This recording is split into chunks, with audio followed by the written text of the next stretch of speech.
think we're live. Are we live? I think we're live.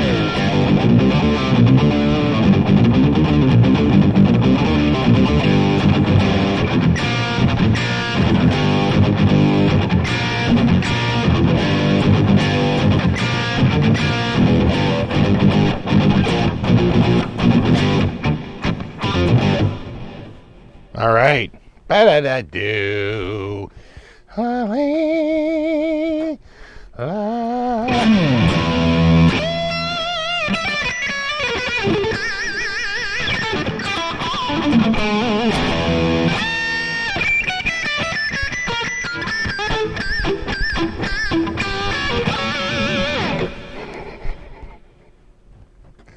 That's all the chirps. What's up, Deanna? What's up, David? What's up, Matt? Mike? Fretless Ed? Johnny Rockman? Coombs! And, of course, we got Justin, you got Matzi, Frank C., Ron Paget, BC Rich, got Timothy, got Zach, got Trolls, got Christopher, got Sassy Cat, Gary Davlin, superfan Gary Davlin, never forget that. We got Mike Jones, got Ken Solo, got Scott Brockaway. We got Michael D., we got Ben Coombs, and of course, Rico B, double luck guitar. We got Speaker. What's up, buddy? We got The Shape. We got Jay Schaff, Yeti Matzi, BC Rich, Retro Puffer, Tutelers, and of course, Craig C, Zach H, Tactical Six String, and Thunder Falcon, Guitar Man 45, and Joe Herbie. Got Robert, got Greg, got Rico, Johnny, BC Rich, and Desert Doug.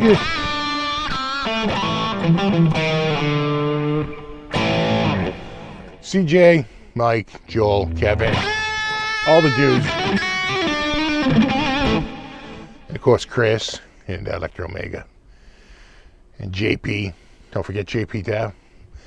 And we got Tactical. Did I mention Tactical? I might have. He's good enough to mention again. Of course, Super Lead 100. And Calvin. And Dead Reckoning. Electro Omega. All the usuals.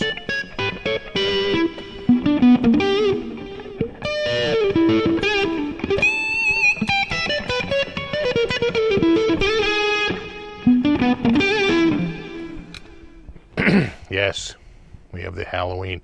Unfortunately, and I'm not joking, I did not make a Halloween special this year. I just did not have the time. We actually didn't even really have good weather. We had a little rain. And, you know, people have been getting busier. I think last weekend, Melissa was like in Vegas. And I think she's moving this week from southern Mass, I think, to northern Rhode Island. So she's, I think, moving. You know, it's tough. It's like nobody's around. So it was tricky. Good news is we have the fence like 99% complete. It is looking good. Pretty happy about how the fence is coming out. With the trials and tribulations, we had to cut some of our own custom boards. Annoying. Unless we wanted seams, which we didn't. We wanted a, you know, solid run of board. And they don't make it, so we literally had to take it and throw it up on a table saw and take the 6s down to 4s. Really 3.5s. Take the 5.5s down to 3.5s.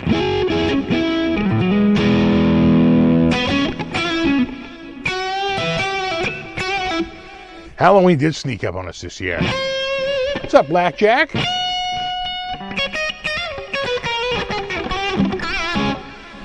No, I couldn't shoot it. I couldn't shoot it this year. I literally just ran out of time. And the funny thing is that I had been prepping. In like August, I had prepped a couple of different scripts, a couple of different, you know, styles. And then I was actually prepping a little bit in August and September with my phone. I was going to shoot it all on my phone. Because, quite frankly, its low light performance, I think, is the best I have, right? Like the brand new phone I have from like a year ago is better than I think any camera I have for you know, low light performance and just general sharpness. especially if you set it to 1080p. Then it's really friggin' good. All kinds of crazy extra features and AI friggin' image enhancement. It's actually pretty good. And it's what do I want to say, HDR, without having to save it as like an HDR file. It actually like makes it a regular file, but with HDR level, you know, what do I want to call that? F-stop spread. What is it, like 13 f-stops a spread, something like that? So range. So it's pretty good. Pretty good. So no, unfortunately, I couldn't shoot it. I think Bobby was traveling too. In fact, I could have sworn he told me recently that he's like, oh yeah, I'm traveling next week. So I was like, well, he's not going to be able to do anything. And I think Marchena is doing a, I think he's on a play, like a musical, right? He's part of the band for some theater production. The chances of them playing like almost every night's pretty good, or certainly 5 nights a week. So certainly the weekends, without a doubt. And and Melissa's gigging more and more. She's getting tougher to get, at nighttime. So it just is tougher this year. Next year, if we'll do it. And what I should do is see if I can get in touch with them now and shoot it now, when the heat is off. But it looks more Halloween-y right now, right? With all the leaves down, right? Just even like 2 weeks ago to shoot this, we didn't have a lot of leaves on the ground yet. Things were like just sort of turning. Didn't look very fall-like. If you want to look like, like more like closer to like Thanksgiving. So maybe we can shoot some now and get ahead of it. And it's just a matter of editing it and adding the audio. What I'd like to do too is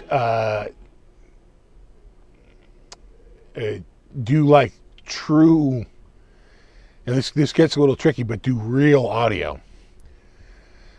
And to do that, you have them say their lines, but then you have them listen back to just the audio, and you have them repeat their audio.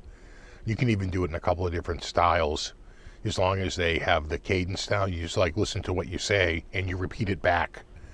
And as long as you repeat it back the same exact rhythm, I can match it up in the voice, right? I can match it up with the video. And the audio goes much better. There's not a single serious production out there that uses live boom mic freaking audio. It just doesn't happen. It's all done off in a booth, And that's the other thing. Someone was just saying, I'll be off raking. Yeah, all the leaves fell at once. So I was out there today for quite a bit. We got the it was raining for the first half of the week, so that strips a lot of leaves off. And then it's been dry for the last couple of days, and so today was like sort of the day. And of course the dump is like insane today, right? Like everybody's up there. It's like a line to get down there. But I tell you, man, I found my strategy, and that is the tarp. God, I love the tarp. Yeah, you rake it up on a tarp, you wrap it up like a burrito and throw it in the back seat of the old Impala and just drag it out onto the ground, and I swear I bring out like 5 barrels worth, and just one tarp. And it could not be easy. You lay a tarp on the ground, you rake it on top of it, you drag it on the back of the car, then you drag it out of the dump and put it on the ground. I'm out of there in like 2 seconds too. Don't have to shake a barrel out. Don't have to shake it. It's so easy. The tarp. How did I not know of tarp technology?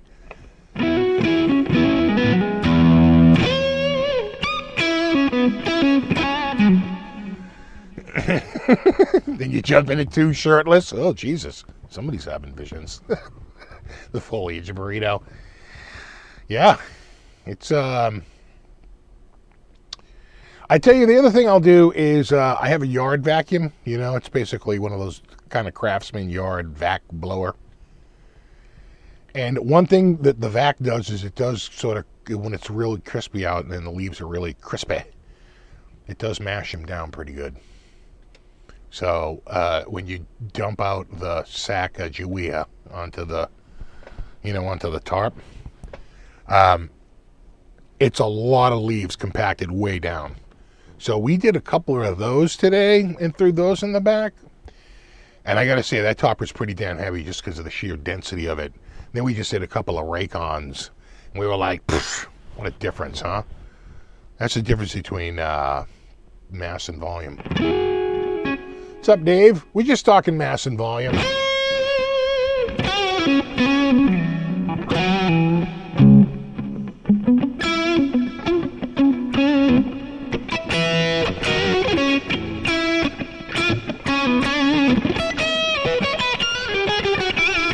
A gas match works for me. You know, people used to burn. They don't let you do it anymore.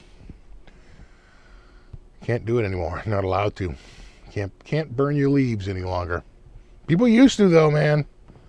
My God, in the fall, people used to burn their leaves like crazy. Throw them in. Everybody had a friggin' steel barrel. They'd throw them in a steel barrel and get them going.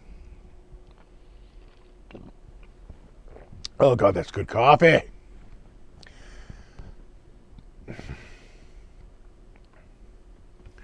Yeah, burning is outlawed in my town, says Vanilla Slice. Same here.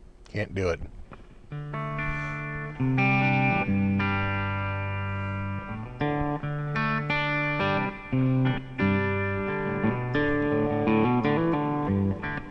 Use a mulching mower, you couldn't do it. It would leave a pile of mulch like this thick. It's two massive sugar maples. It's a lot of friggin' leaves.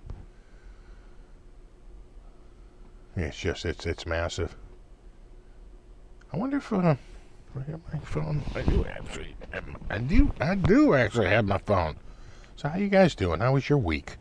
It was rainy here the first half of the week and muggy. And now it's back to normal, like fall temperatures. And I tell you, I'm pretty happy about it. I love the crispy. I love the crisp. And not too much wind today too. Good for leafing. Let me see here. All right, let me just let that stew a bit. And then I should be able to go. Hey, I see it's still not doing that. Yeah, they changed OBS a little bit. And I don't know about for the better. Like, one of the things that it used to be able to do is sort of like remember to be always on top of everything else so that I don't have to constantly pull the video to the front. But now I can do that, but every week I have to tell it loses its setting whenever I close it. That's a new feature.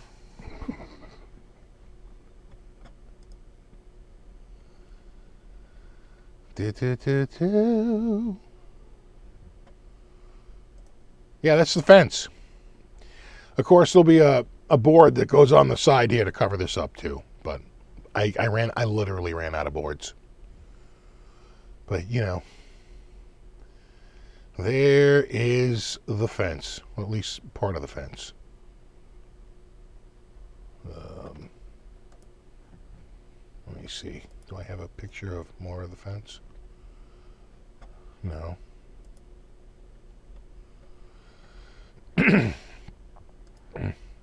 No, but that's where the leaves were and where the leaves are. See that?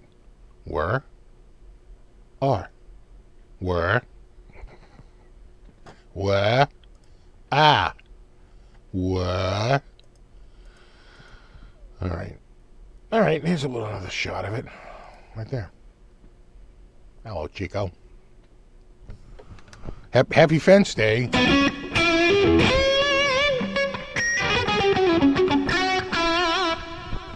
That's the fine, fine lumber you can get down at the Home Depot. I swear they're not scraps. There's a little shot of the old fenceria. You got hoses, you got everything. Sawzall. Don't forget your Sawzall there, kid. You never know when you might need it. Here's another shot. The old fenceola.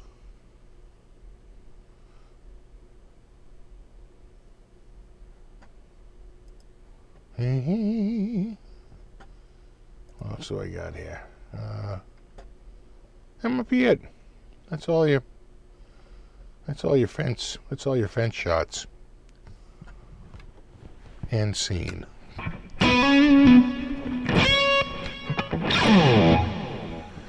Yeah, the rolling workbench. Oh, dude, you know what?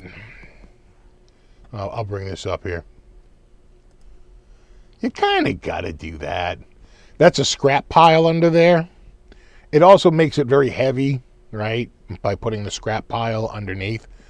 So a lot of stuff in here winds up going, in the burner if I don't have another use for it.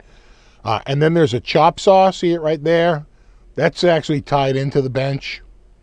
And this is all scrap wood. The most expensive part of this bench, other than the tools, were the wheels. I think they're about $8 or $10 a wheel, something like that. And God, they're freaking awesome. These are the best. It's a 4-inch caster. I have the same set on the table saw, and they are the friggin' best with the big wide pad. The friggin' best. I had another type with the rocker on the side, the side rocker. No, the slap paddle like that goes down and does the hard click. It's like a full-on lock. You get these 4 locked, and you're good to go. Pretty much good to go for almost anything, any size and weight of wood, because as you can see, the driveway's pitched down. So, you need some good braking. In fact, you got to be careful. This thing can build up a little speed on the way in the garage. Why? I'm getting a little out of control there, kid. You got to be careful.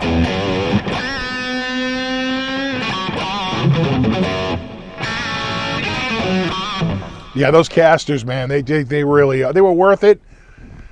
They're probably twice the money of the other little side ones I had on there. I took the little side ones and I put them on the bottom of. I have a big telescope. That's actually pretty cheap. It's mostly air, right? It's a big mirror, and so that's why they're cheap, like $350. But it's big and heavy, and it weighs about 55 pounds. So, and 35 of that is the stand. So, I put the wheels on that, the leftover wheels from this, threw it on that, and I put the upgraded wheels on this. Best move I ever made. So much better. I got the idea after I put them on the table saw.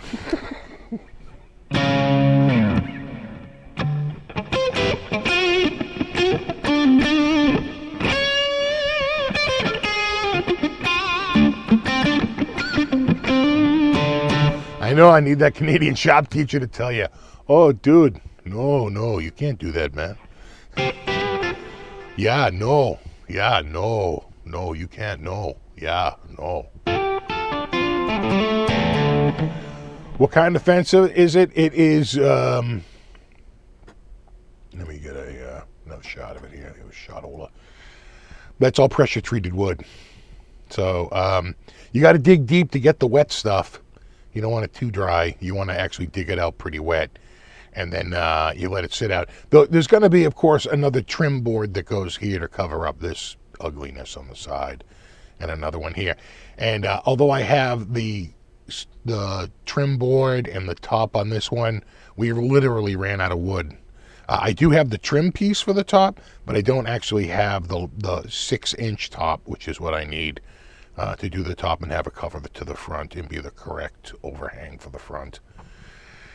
So I need to get, I think, a 6-inch for the top, a 6-inch for the side. So 1, 2, 3 more 1x6 by 8, and that should do it. And my total cost on this is about $600. But 600, I think, is the final tally.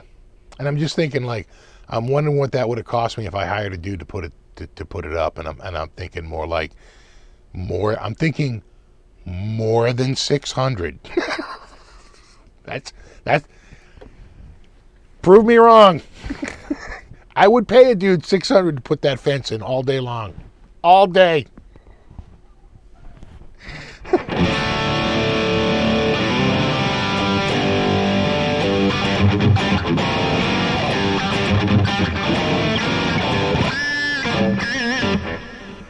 Am I going to paint it or stain? Well, what would you do? My dad is telling me don't paint it because pressure-treated wood is like copper impregnated, right? They use a copper solution, right, in the water. I think that's what they do, right? Isn't it copper? Is it aluminum? I thought it was copper. And he says you won't get paint to really stick to it. I heard as long as I wait like about 4 months, 4 to 5 months, it'll be plenty dry, especially going through the winter. It's going to dry out like no problem at all. And then next spring I can paint it, and I can just use regular old paint. But he's saying I should use stain, even if I use solid colored stain. He's going stain. Yeah, Ron, you think 2K? Yeah, 600 just for materials. That's what it cost me. It cost me 600 for materials. Hey, what's up, Ken? Happy Halloween. Deanna's going stain. I know my property tax just increased 600.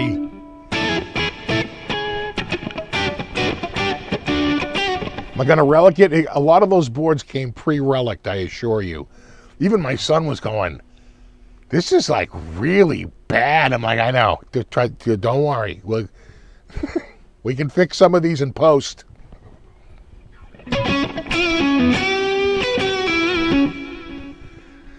Painted rainbow metallic metal flake.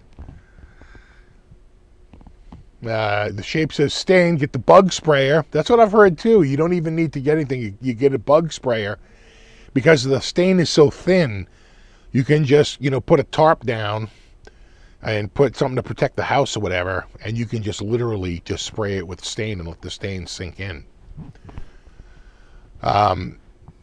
I also have heard solid color stain, but I wonder if the solid color stain would even work in like one of those sprayers. I think the pigments are too thick, too much for the sprayer.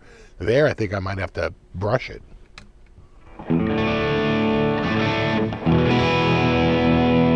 Frank says solid color stain. Ron says you like the grain. You you like the grain look. You just do a light finish, nothing that colors it too much. I think if the house is blue and white and black, right? So my gut is telling me you paint it white, bro. It's white. You paint it white, either a solid color stain white or something like that. I don't want it to match the house. I think that'd look stupid. I think it's either got to be white or it's got to be like, some sort of a stain, like redwood stain, a classic, like just standard fence. When you look at that, you go, oh, right, that's a fence color, right? 3-color sunburst. Going 3-color sunburst. Yeah. Go with the blue burst, like that. What do you think? Inspired by German engineers. I went with the blue burst. White all day long? Yeah, my wife says white. She's like, it's going to look stupid if you painted anything other than white.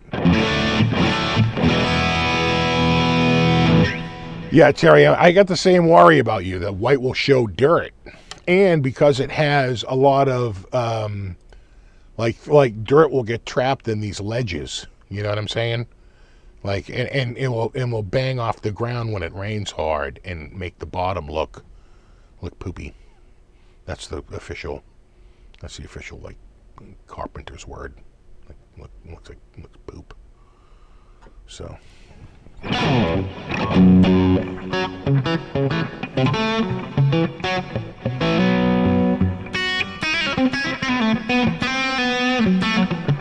Surf green with a relic job, sure. Gray like an off-white, I think when you get the stain, it never really is truly white, right? Because it's a stain. So it's kind of like, it's never quite super bright white, I don't think. It's always like a little off. I'd have to go with paint if I wanted like a real super bright white.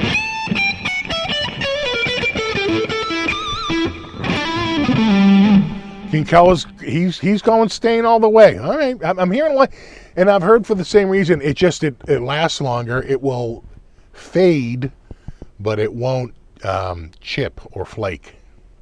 And because it's pressure treated, the probability of chipping and flaking goes up quite a bit.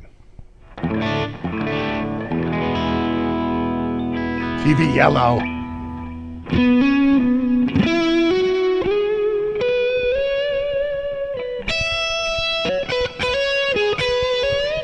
I do have a pressure washer. Do I have a pressure washer? I had like 4 of them at one point. Like 2 gas ones. Both wouldn't work. God, I hate gas pressure washers. I love them because they work so well, but I hate them because they're so damn fickle.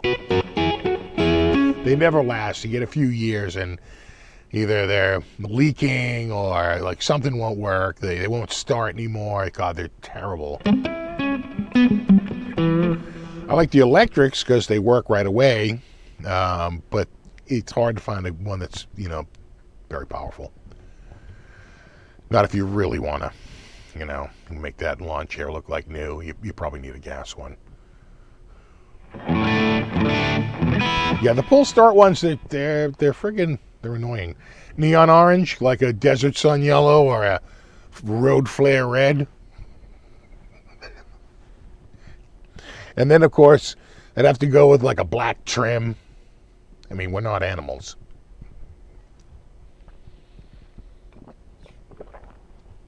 You got to tone it down a little bit. I mean, have some class. Road flare red with black trim. Come on. That's classy.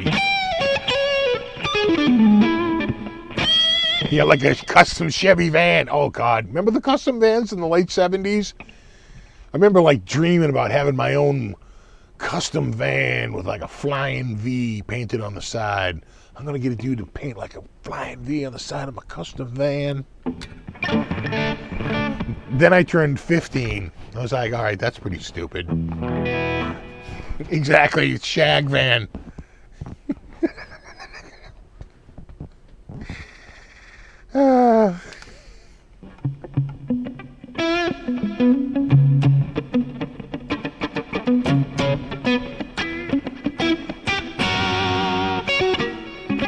Exactly, in a bubble sunroof. Oh, God.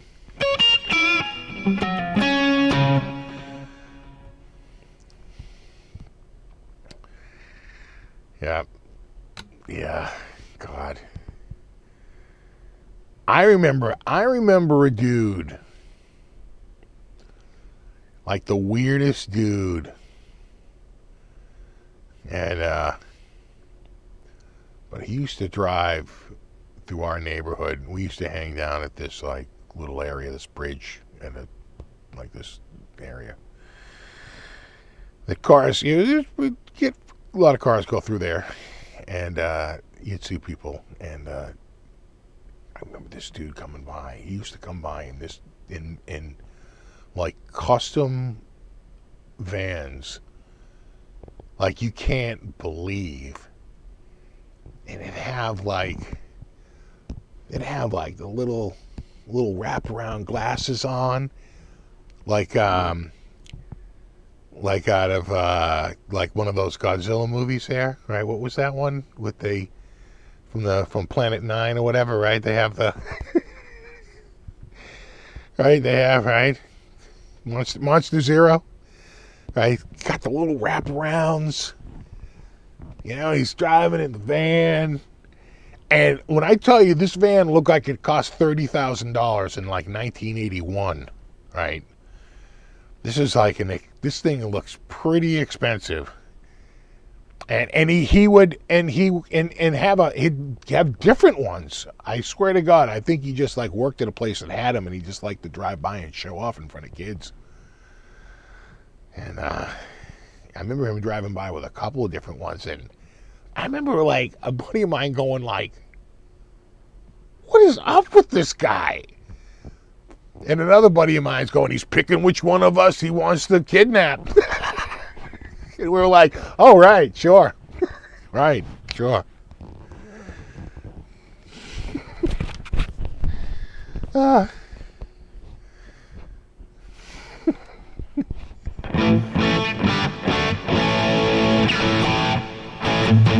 Yeah, my friend's going, "Yeah, he's trying to get the balls up to see if he can grab one of us."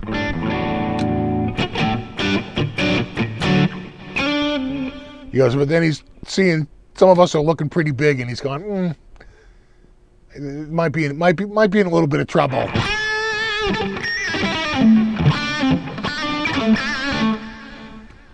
We dragging him behind the friggin'. It was like like an old garage that wasn't being used. It pretty much kids hung out behind there. God, we used to have fires behind there. Just drag them back there for a how do you do? It's your old-fashioned 6-on-1.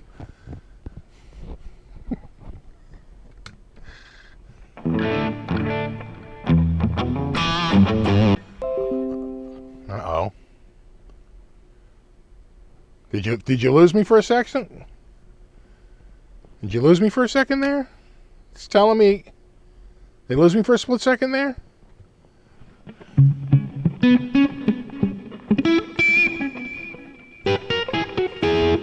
Did you hear a little something? Something happened there, man. Just a little bit of noise. Yeah. No, something happened right there with OBS. I just got an error message from OBS that said, OBS said, problem, then said, nope, no problem. Like, okay. That was an error.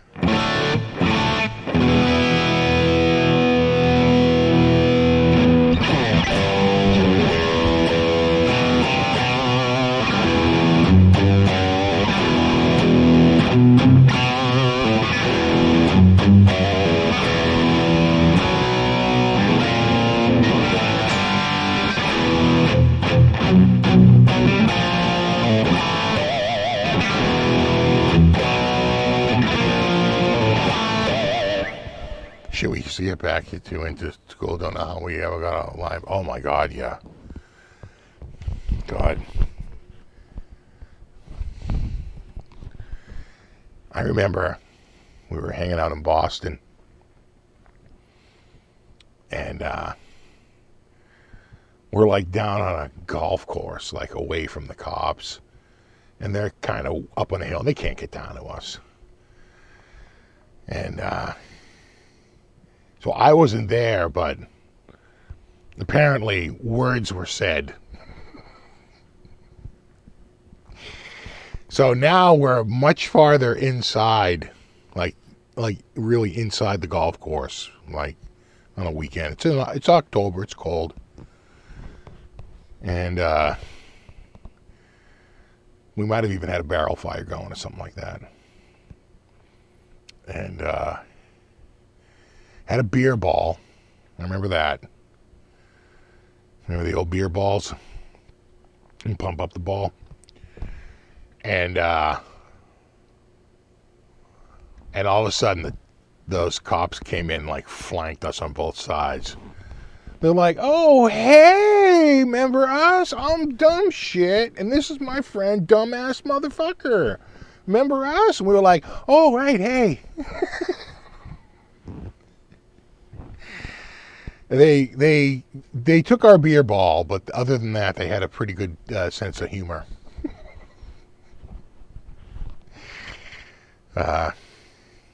But yeah, we were like, huh.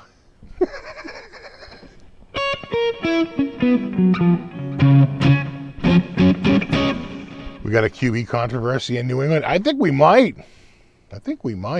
Oh, of course we were underage. Oh God, I think I just had my license. I was probably 17 or 18. I definitely had my license.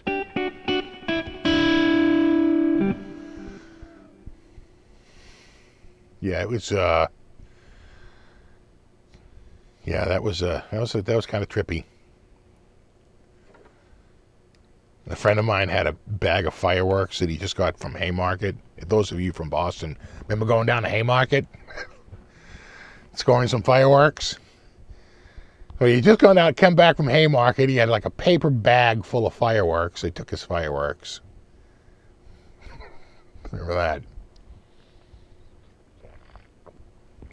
Oh my God.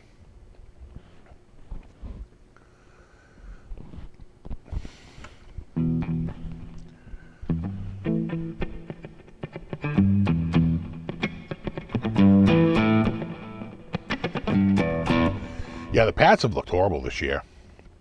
They're in the funk. You know what? They brought in a couple of clowns there. I think Joe Judge and Matt Patricia.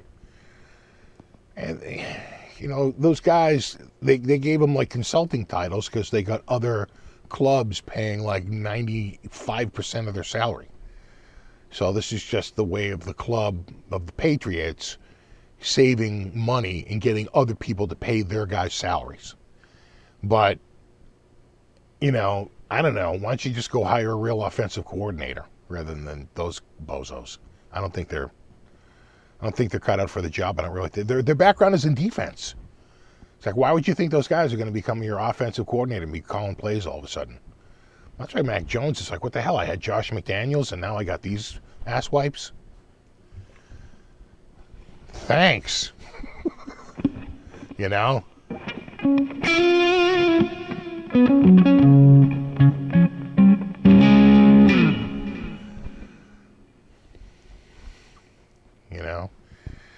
So I just think that if Bailey Zappi was 6'2" instead of 5'11", there would be no quarterback controversy. The only reason why there's a quarterback controversy is because the guy is a little short, right? And for this league, 5'11" is like the kiss of death. You're really supposed to be about 6'2", 6'3", 6'4". That's where you got to be so you can get the ball up and over people from blocking and knocking it down. And that's what happened to our guys. They got the ball batted down. Zappy got the ball batted down over and over and over again. So he's kind of short. And then the other one you got is Mac, but it feels like the coaches don't like him. They kind of like Zappy, and so I think there is a bit of a controversy brewing out there in Foxborough.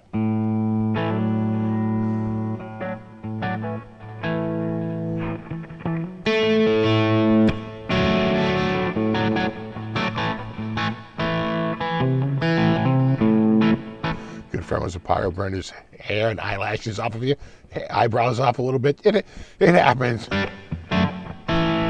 I remember I went to a job interview for an IT tech job, and the tech who was interviewing me was like, going, yeah, we all get a little crazy, Sometimes, we blow our hands off messing with pipe bombs. And he was like missing a couple of fingers on one hand. I was like, whoa! Holy, wow. Okay. What a job interview. I did get the job. I did work there. Sometimes we blow our hands off messing with pipe bombs. It happens. I remember a friend of mine made a pipe bomb, and he put it in an old rotted tree stump at the edge of the cemetery. And he had a fuse that was so friggin' long. And he lit the fuse and ran and ran and ran. We literally ran like all the way like around to like the other side of the. I wasn't there when this all started. I showed up and they were like, yeah, it didn't go off. He's like, well, I'm not going to go over there and check it. He's like, I'll wait till tomorrow. And it went off. Boom! Just took a little longer than expected.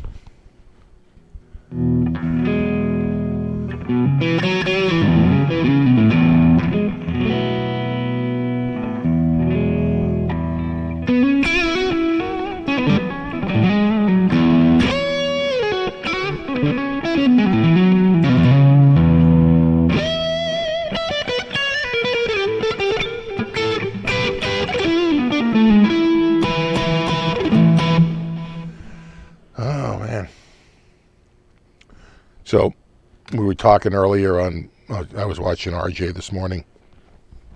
After raking some leaves, taking a little break. Came in, I was watching RJ this morning. We were talking about scary, not so much scary songs, but scary movies. But let's talk about scary songs, then we can talk about scary movies. So, scary songs, I have to say, well, the first song I ever heard that was like a Halloween song was like when I was a little kid, like Monster Mash, right? You know, that's a party song, a goof song. The first song I ever heard that was like genuinely frightening, that I literally turned it off. You know, I'm in like Catholic school. It was the song Black Sabbath by Black Sabbath. I'm like, oh, so we got a bell ringing there. Let's see, we got a little bit of rain going, a little bit of thunder. Then all of a sudden, right?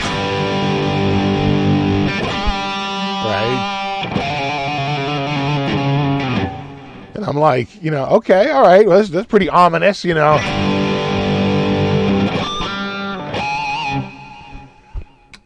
But when he got to the part where he went like, oh no, please God help me, I was like, oh God, no. Like literally frightened of the song. Took me a little while to build up the courage to like get through that song. I was like, I don't like this song. It's very dark. I don't like. I was probably, how old was I then? I was probably 13. That sounds about right. I was about 13, 12, 13.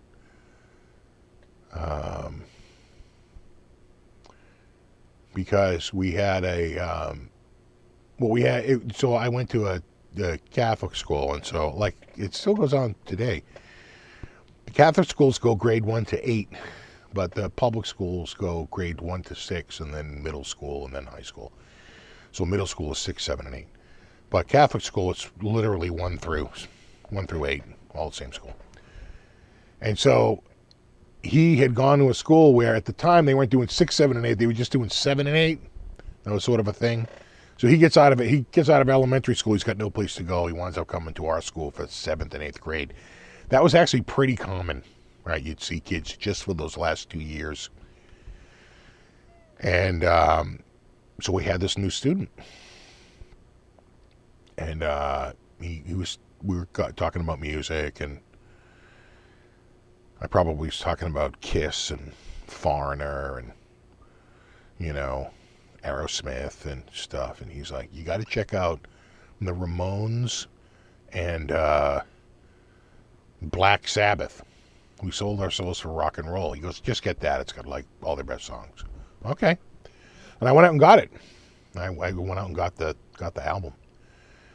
And like I said, it opens up with the song Black Sabbath, and it literally, I practically shit myself. I was like, oh my God, this is very serious, very dark, very, very mysterious. This is, I don't know, pretty young. This is more grown-up stuff. I think it's more for adults. I was not ready. I was not ready. But, you know, you get over it, you get used to it, and man, God. I'm trying to think of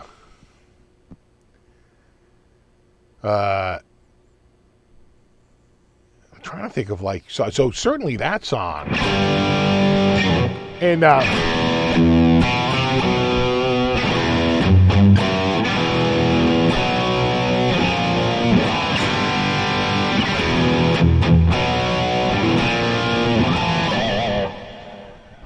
you And I'm sure a lot of people think of, any of the, like a lot of Metallica and Megadeth.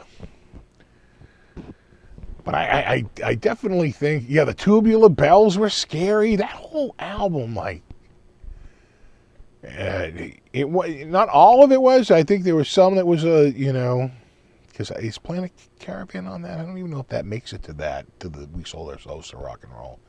Or maybe Changes is on it. They have like one ballad on that. Might be Changes. I'm trying to think if Pink Floyd was scary. You know what? Not really, but it was pretty intense. Like Metal. What's that one? It's like...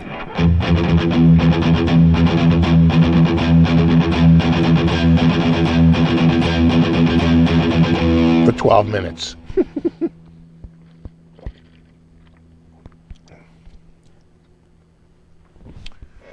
Yeah, the end of Children of the Grave. Oh yeah, Hell's Bells.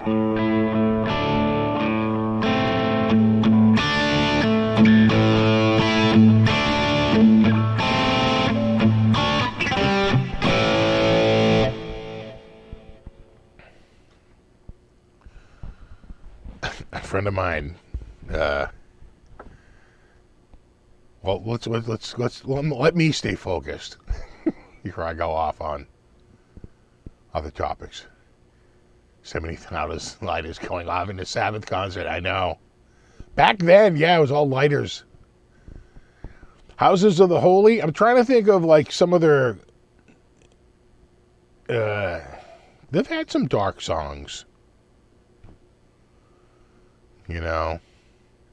Trying to think of what's the darkest Zeppelin song? Is it that's probably their most metal song, kind of upbeat, up tempo. Oh, is Aljon here? What's up, Aljon? Someone was saying hi, Aljon.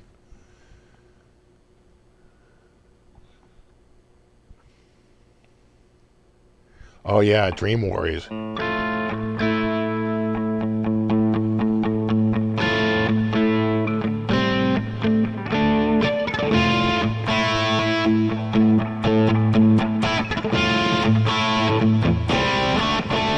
Oh yeah, No Quarter. Yeah.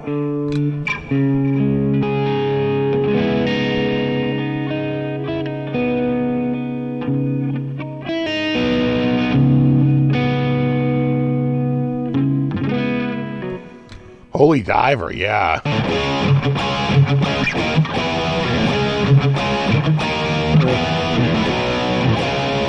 feel like I'm out here. Hold on, let me check my tune-o-matic here.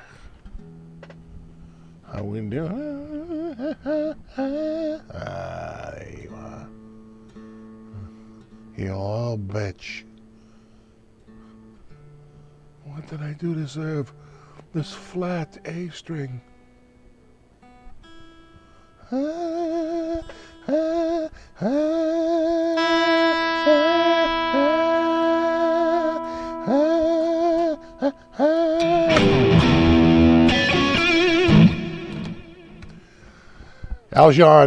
Aljon will be good here for scary movies. Yeah,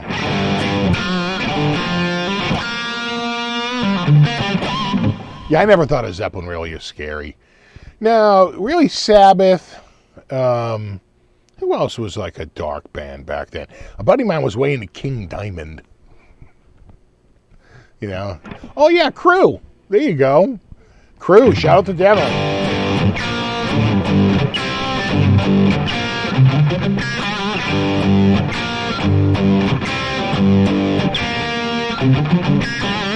Oh yeah, oh my God, Number of the Beast. That's a great one. That's the Trooper.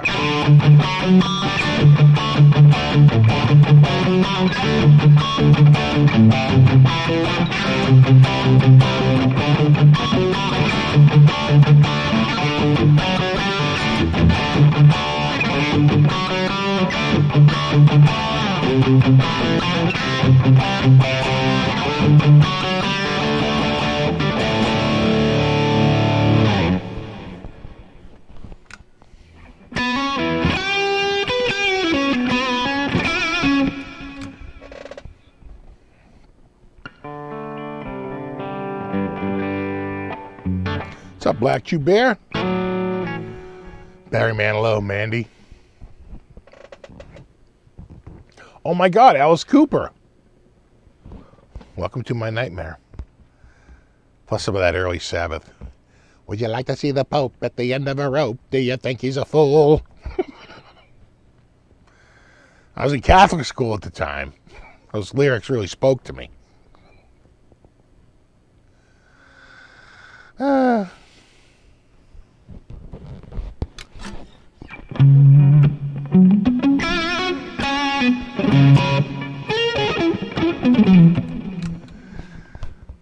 All right, so, oh yeah, I Love the Dead. That's another great one.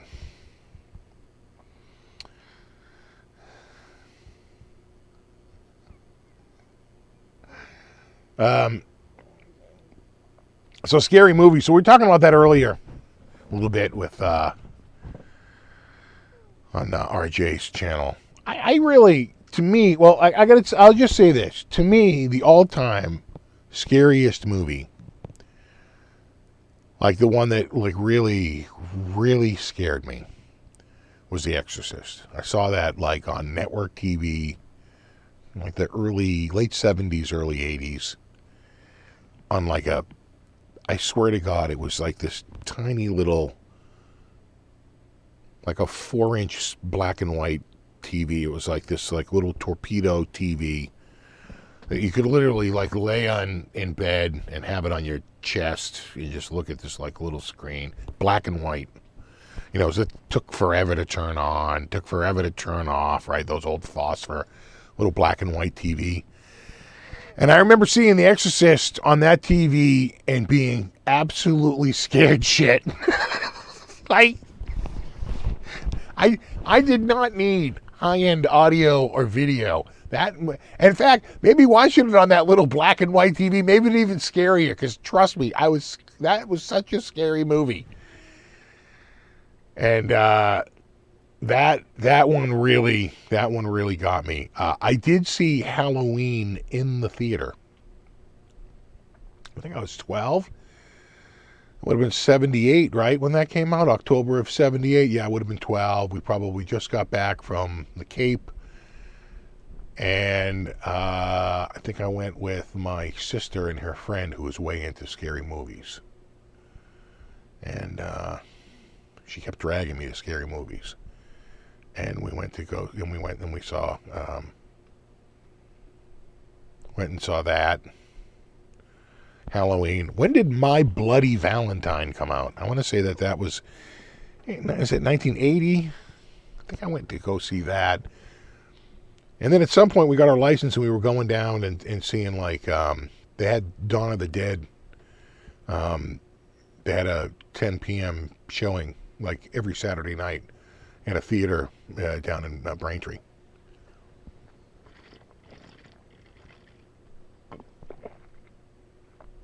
Was it 81? Yeah, 81. 79, 81, yeah. I don't think I caught Nightmare on Elm Street in the theater.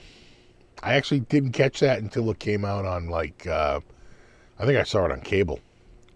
You know, on like HBO. All right, who remembers Basket Case? A buddy of mine used to drag me to like the worst horror movies, like of all time, like these B grade. And so he dragged me to Basket Case was one of them, and Chud, of course. And oh my God, When a Stranger Calls. Is that the one? Have you checked the children? Oh, that was wicked scary. That was a TV. Was that TV? Was that a movie? No, that was a TV show, right? Was that a made-for-TV movie? Have you checked the children? The phone kept ringing because that was the tech at the time, right? Oh God, that was scary. I was pretty young when that came out. Was that 78? Was it 80? When did that come out?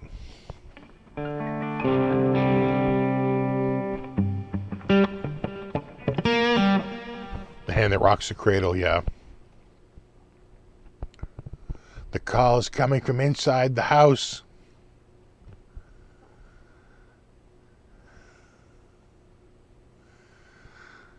Yeah, Basket Case. Oh, God. What a movie. It's just his brother. Misery. Yeah. Oh, my God, The Thing. The Thing is super scary. Everybody's a suspect, right? And you can't get away from anybody because of the cold, right? It traps everybody indoors. Really good. Really good. And you're isolated. All the classic setups, right? You get isolated away. That's why you're always out in a cabin in the woods, or you're somehow isolated away from everybody else. First, step one, isolate. And then step two, put something else that's fighting you other than the monster. And in that case, it's the cold. Mosquito, I mean, it's no Zombievers. Seriously, you gotta go check out Zombievers. When a Stranger Calls, that was a black and white movie? Really, was it? I remember I Spit on Your Grave. That was a revenge movie, though, right? Yeah, The Fly. I see that almost is, that's borderline sci-fi more than horror. The Shining. Yeah. Last House on the Left, right? Children of the Corn, Dawn of the Dead, Revenge of the Living Dead, Return of the Living Dead. There's a whole bunch of them. The Reanimator. The Reanimator is actually a classic. I want to say that was what? Was that 1985? That The Reanimator came out? 82? I think it's 85, I want to say. Yeah, The Reanimator. God, yeah. Yeah, Halloween. Saw that one in the theater. Yeah, The Hills Have Eyes. Yeah. Don't forget Jeepers Creepers.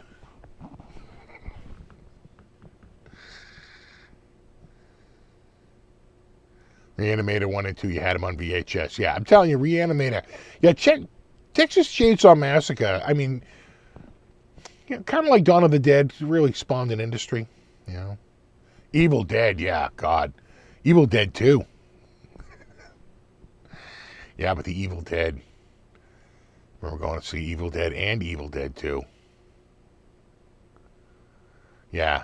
You know, it's so funny because at the time of Evil Dead, it was so scary. Of course, you know, you're looking back, and it was such a low budget movie, and now more of its low budgetness sort of comes through. And again, they're in a cabin in the woods.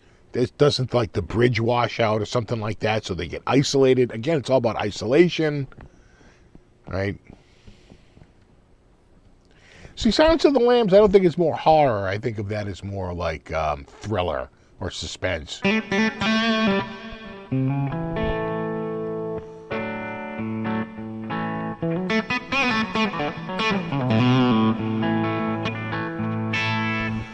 And don't forget the Trilogy of Terror. Who could forget the Trilogy of Terror?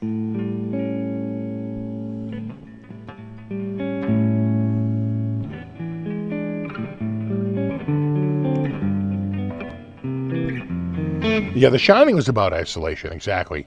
Isolation plays a big part in all horror genres. Isolation. Yeah,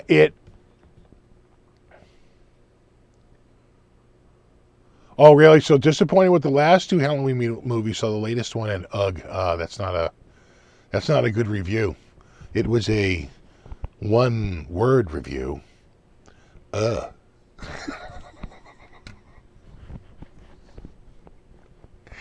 Put that on the jacket.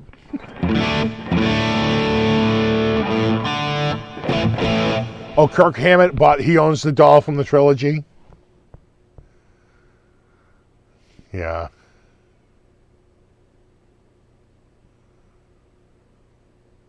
Yeah, right. The first Friday the 13th, right? The first time you saw Jason with the hockey mask.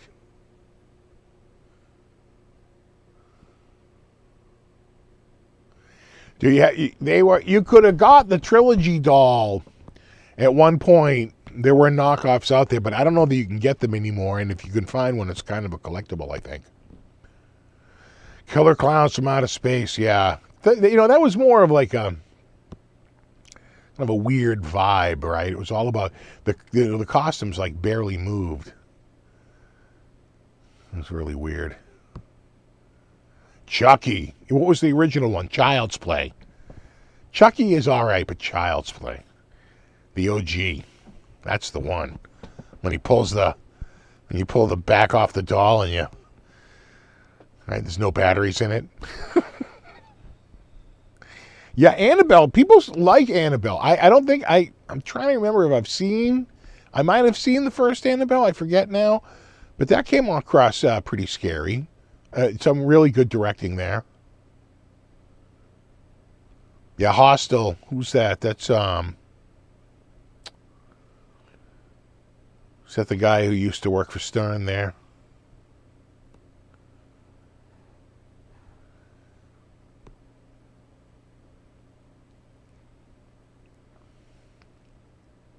Eli Roth, yeah. Eli Roth, he used to work for Stern. He was like an intern. Hellraiser 2, Pinhead. Right? And what was the other one from back then? Phantasm. And who remembers, was it From Beyond? Right? Where they communicate with Beyond and everybody gets a little nutty.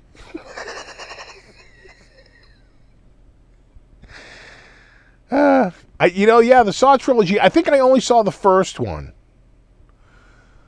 I think I only saw the first Saw movie. I never saw any of the other ones.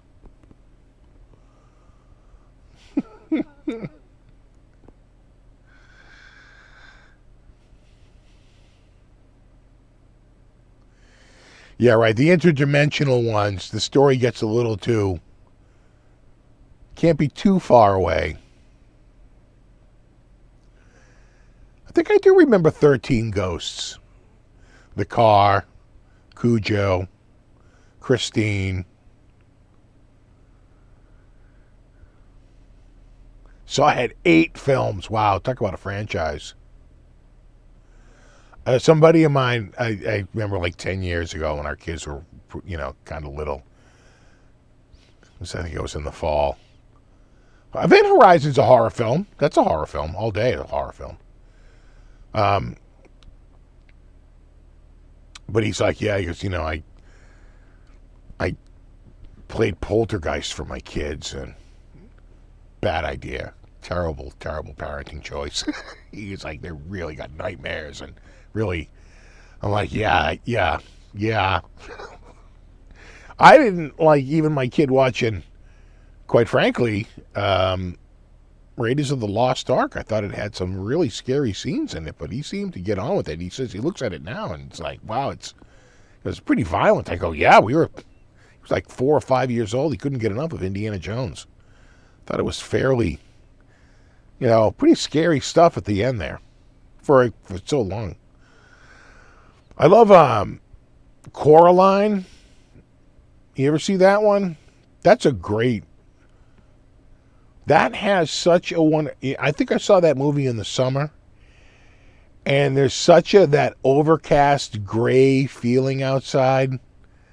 That crappy winter day where the sun is so low and the lighting is so dim, and everything just has this gray feel to it. It really captured that moment when they first move in. It was really good. I thought Coraline was a great movie. Human Centipede. But I almost feel like Human Centipede is a... what do they call that? It's almost like... it's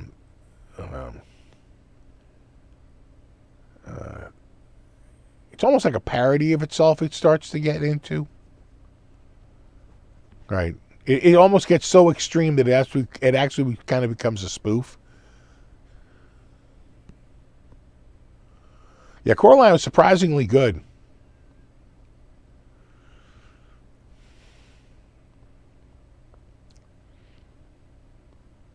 I thought Get Out was really good. That went, that took a shocking turn. That movie, I was like, oh, damn, this is really good. And I thought Us was really good. I have heard less stellar reviews of Nope, a movie I have not seen yet. But people have told me, yeah, Nope was just sort of okay. Which is a bummer because I think Jordan Peele is like a modern Alfred Hitchcock. At least he was batting 1,000 after those first two movies. So I guess he's batting 666.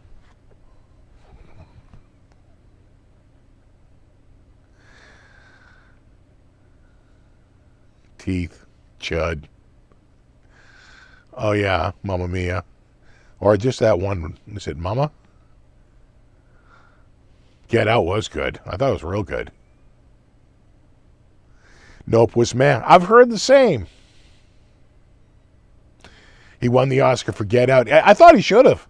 I thought Get Out was really good and very low budget. I think they shot that movie for $5 million. I guarantee you the budget for Nope was 20 times that.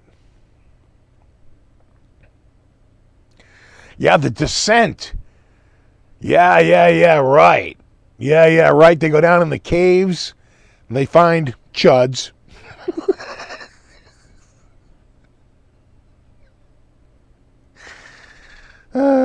Kill the tomatoes. Oh my God. I remember Faces of Death. That stuck with me when I was a kid. That's more disturbing than scary. Yeah, Pan's Labyrinth. That's a creep show as well, too.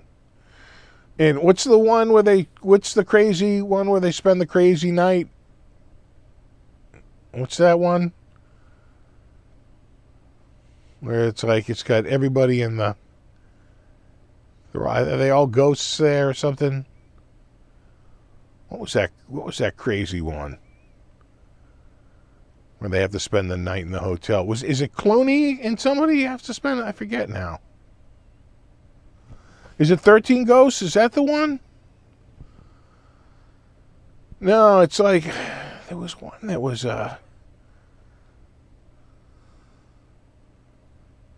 or was it is it Matthew Broderick is in it? I'm trying to think. Who's they have to spend a night. Dusk Till Dawn. I'm giving it to Dustin. I think it's Dusk Till Dawn. I think that was it. Isn't that it? Dusk Till Dawn. Right? Everybody's a little wacky. Yeah, Cusack is in 1408. That's a scary movie, too. I thought 1408 was a really good movie. House on Haunted Hill. Cloverfield. Cloverfield, to me, feels more like a monster movie, though. I guess that's a horror movie. I guess it could fall in the same thing. But to me, there's a difference between, Godzilla and, like, Halloween, right?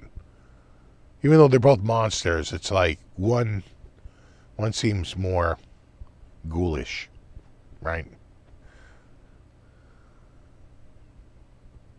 Yeah, what was the Tarantino? Did Tarantino? Did Tarantino do a movie? Was that a Tarantino movie from Dusk Till Dawn? And it was crazy.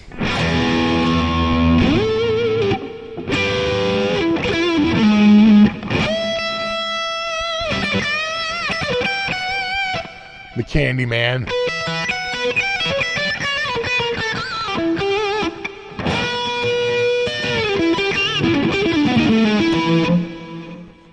Tarantino was in it, right? Really, and George Clooney. Wow.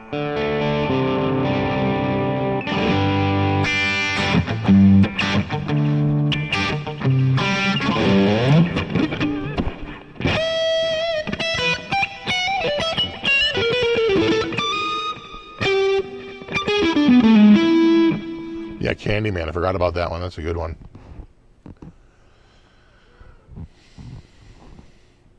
Oh, so Tarantino was in it, but Robert Rodriguez directed. So he did a who did was it Robert Rodriguez who did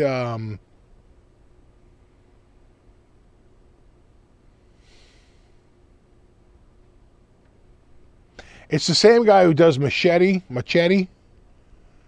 but he did a zombie movie recently, maybe 10 years ago. Right? Didn't he do a a whole take on like the 70s stuff? Planet Terror. Mike got it. Planet Terror. Yeah, the Planet Terror series. James got it right. Planet Terror. Yeah, that was I like that. I remember that. I thought that was pretty good. I mean, it's pretty standard stuff. And then of course, oh geez, what are we talking about? I mean, it is a lot of comedy, but there's also some scariness. Zombieland. You know? Zombieland's got some jump scares in it. It's not just a straight comedy by any means. It's pretty good. That Zombieland is pretty good. Robert Rodriguez, yeah. I'm still waiting for Machete in Space. Same here. Where's my Machete in Space? With who was the villain from Machete in Space? Was it Mel Gibson?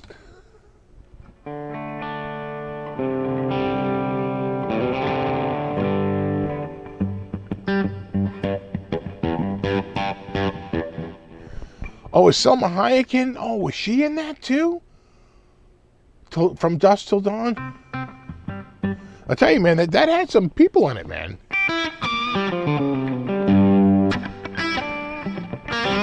What's up, Metal Rico?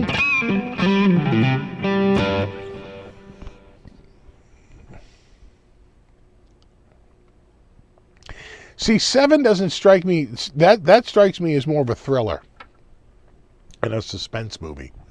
Thriller and suspense more than like a horror movie, right? It's sort of like a whodunit, murder mystery, right? You got a bunch of murders. You're trying to catch a villain, right? It doesn't strike me so much as they're horrific murders. I'll give you that, but again, that strikes me as a murder mystery thriller suspense movie than like 1408, right? Which is straight up horror.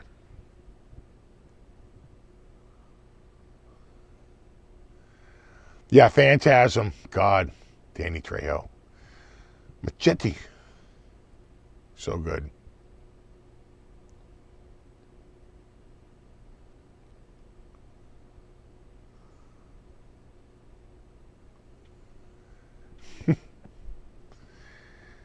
Yeah, Seven. I tell you, well, Seven has practically become a meme with the whole "what's in the box." I mean, it's like that's. It's the "I'll be back," right? That line has held up.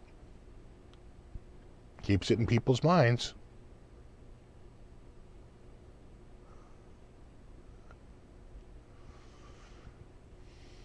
Really? You met Danny Trejo at the airport? Nice.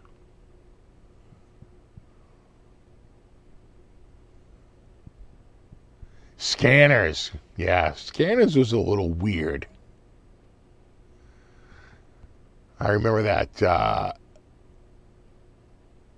Yeah, that was creepy. Scanners. Yeah.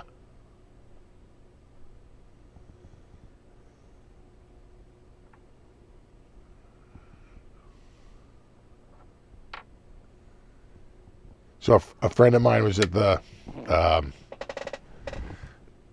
A friend of mine was at the Miami game recently, football game, Miami Dolphins, and he said they're doing special. The prices are 50 years old. They're going back to 1972 prices. He goes, so the hot dogs are only $2. And when he said that, I was alive in 1972. A hot dog in 1972 was 50 cents. Okay? $2. He goes, so the hot dogs are like really cheap. If you go to any inflation calculator and plug in like $2 from 1972, it works out to about $15 today. It's like, dude, that was a pretty expensive 1972? A $2 hot dog is pretty pricey. You could probably buy a whole pack of hot dogs for 49 cents.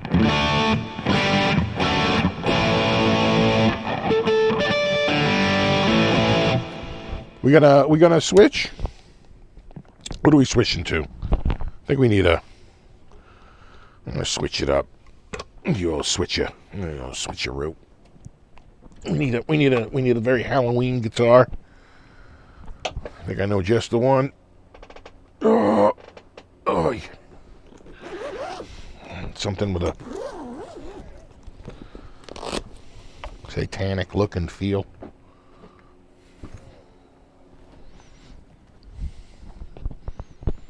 Something that summons the demons and says, stick around a while.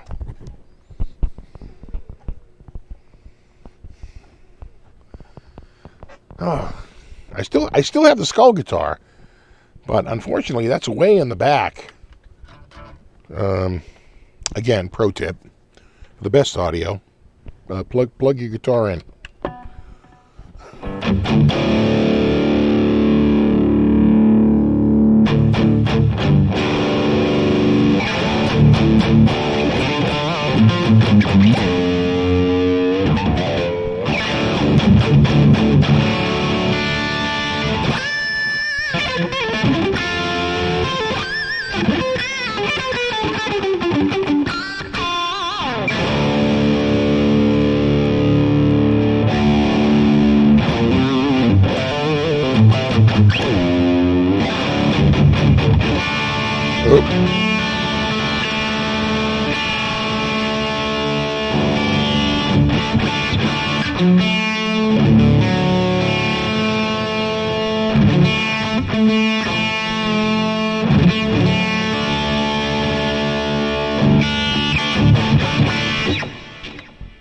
That'll take a second to work in. I haven't played this in a couple of weeks, or at least a week. What is the skull guitar? It was a custom-made guitar by Tony on YouTube. He Tony Fuentes. He had sent me a body a couple of years ago, probably 10 years ago now. He had sent me a body, which I stripped and I was going to finish. And then just a couple of years later, he just sent me a whole complete guitar with the body. I think he bought a bunch of those bodies. He had a neck put on it and all made up. I played it a couple of Halloweens ago. And I still have it. But unfortunately, it's way in the back. That got put way deep in the back room. So maybe next year we'll break out the skull guitar.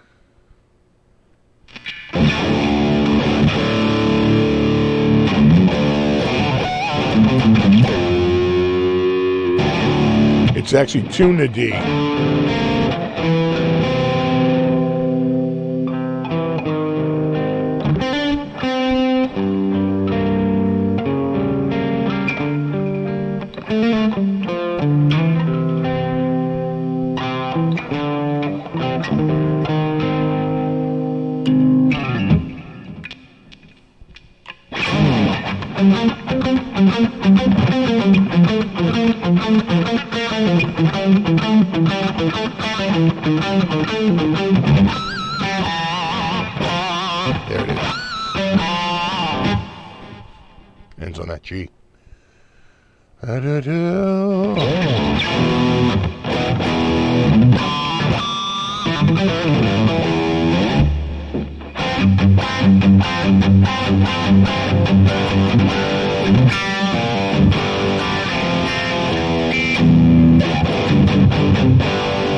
That's low, huh?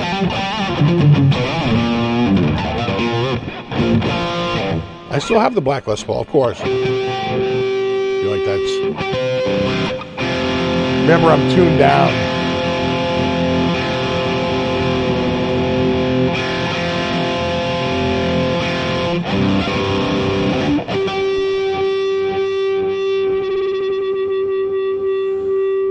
So there's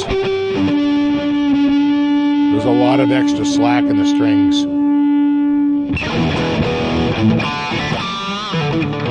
They're so slinky. Oh yeah.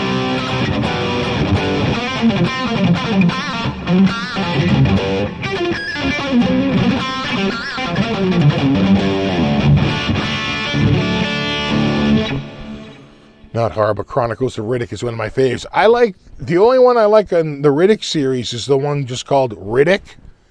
The one where he befriends the dog. Right? He's stuck on the planet.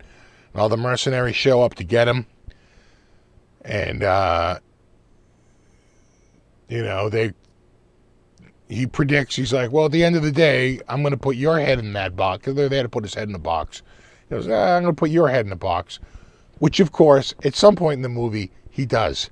Just like in John Wick, in the first movie, they go, I killed 2 guys with a pencil. At some point in the series, he's going to kill 2 guys with a pencil.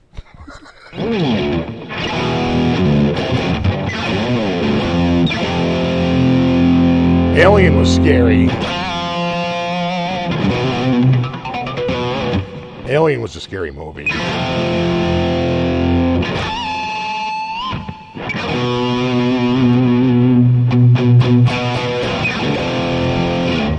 But Alien 3 is so bad. The third one, the one with Winona Ryder, because they make what's her name there? The main chick there, Sigourney Weaver. They make her into this like laid back, shoot him up. Oh, it's not just an alien, whack, whack. It's like, it's completely out of character from all the other prior movies where she's like, no, we have to, this is serious stuff. We have to be afraid of these things, And when she gets to that movie, it's like, it really changed in her character. It just didn't fit.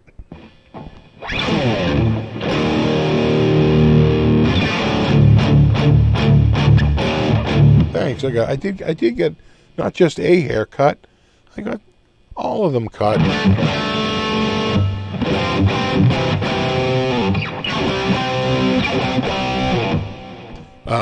Alien was fantastic.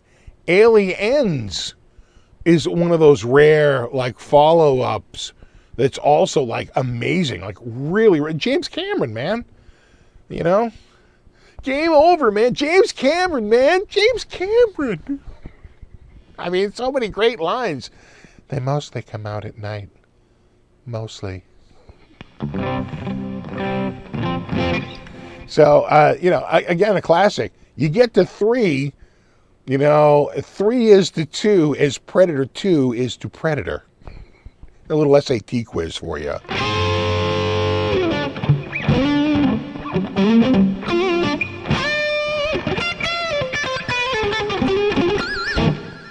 Yeah, what did you think about Prometheus?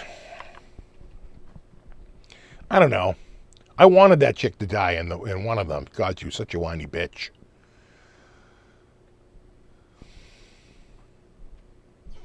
No, The Thing is incredible. I thought The Thing, genuinely scary movie. Everybody's a suspect, right? The crazy effects, the head sprouting legs and crawling off, killing it with fire, can't get it to start, pop, pop, pop, pop. It's like, exactly, nuke it from orbit. Oh yeah, Videodrome, I forgot about that one.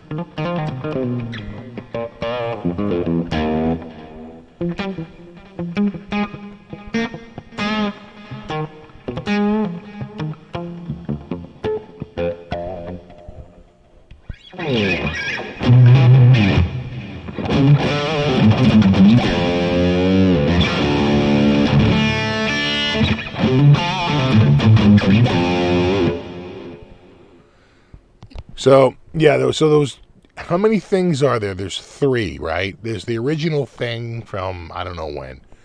Then there's The Thing in 1982. That's the one I know of, right? John Carpenter's The Thing. And then they did a remake in, 2016 or something? Didn't they make one? They do another one, 2018. They did another The Thing. And not as good. There was just something about that first one. The first one I saw, which was the one from 82.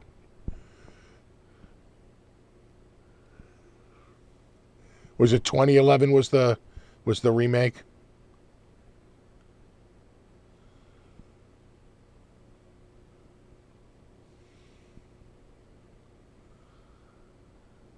So we take off a nucleoside from this orbit, so the way to be sure. God, that was such a great. And then when they have the automatic rifles set up, the automatic machine guns, right? Spraying, like they're just ripping through all their ammo, down to nothing. Like you're like, oh God, this seems pretty bleak. That was so good, man. Aliens was fucking really good. I really liked it. Again, James Cameron. You know, the guy, he's good. James Cameron does what James Cameron does, not for James Cameron. James Cameron does what James Cameron does for the world. I don't remember The Blob.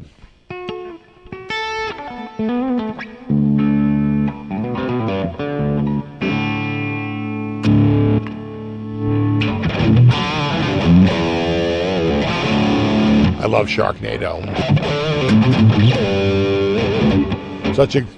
Just a classic B movie, you know, like Zombievers or, you know, any one of those.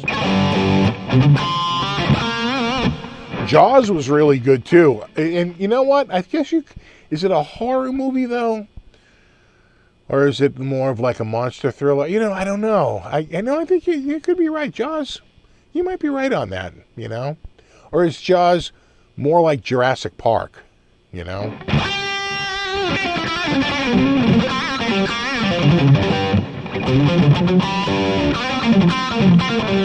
Oh yeah, my God, I remember Creepshow.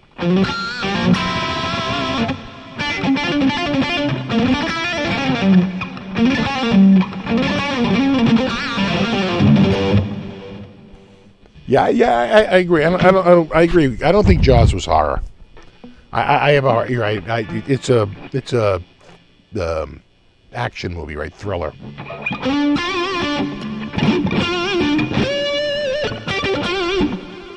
But Elsai says it's absolutely gothic horror. Interesting.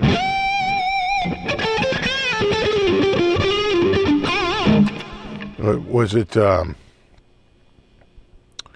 Which was the Dracula that?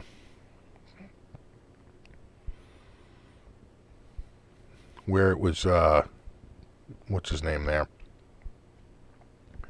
There was a good Dracula about 15 years ago. I read the Amityville horror book. I never saw the movie, but I did read the book. Bram Stoker's. That was a really good one. Gary Oldman. Couldn't think of it. Gary Oldman as, was really well done. That was a good one. Bram Stoker's Dracula. That was a really good, you know.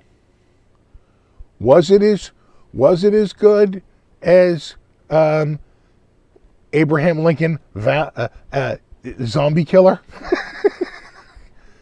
No, but you know, they all can't be winners.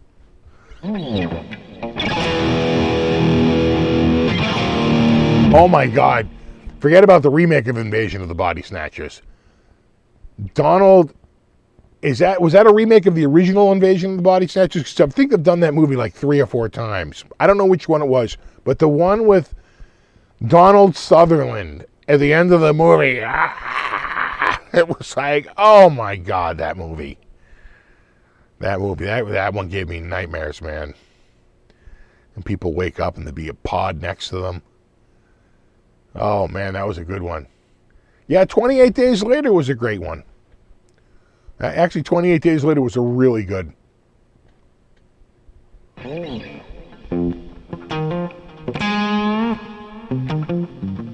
Is there anything Goldman has done that isn't gold? What do you think of his performance in And what's that? What's the Bruce Willis movie there?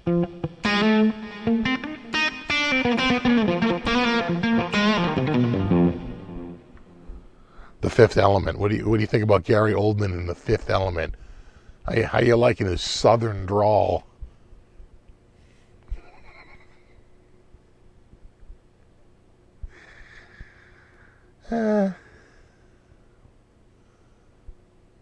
Yeah, 28 days later is pretty cool. Van Helsing, sure. Cape Fear. Cape Fear is actually pretty scary movie. Shaun of the Dead, yeah. Comedy horror.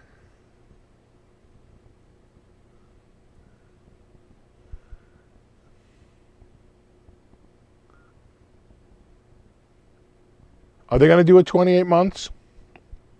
Interesting.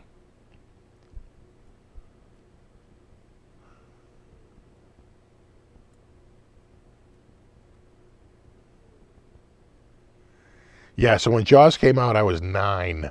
But I don't think I saw it in the theater until I was 10. Had to wait till it came to the cheap theater. Multipass.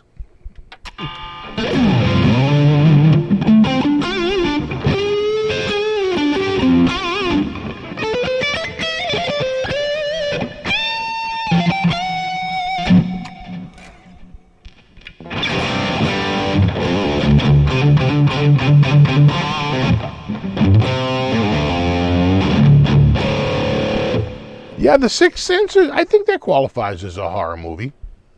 I think so. I mean, you're talking about dead people, dude who could talk to the dead, and, you know, some pretty gory scenes. Yeah, I think so. Some jump scares. Absolutely.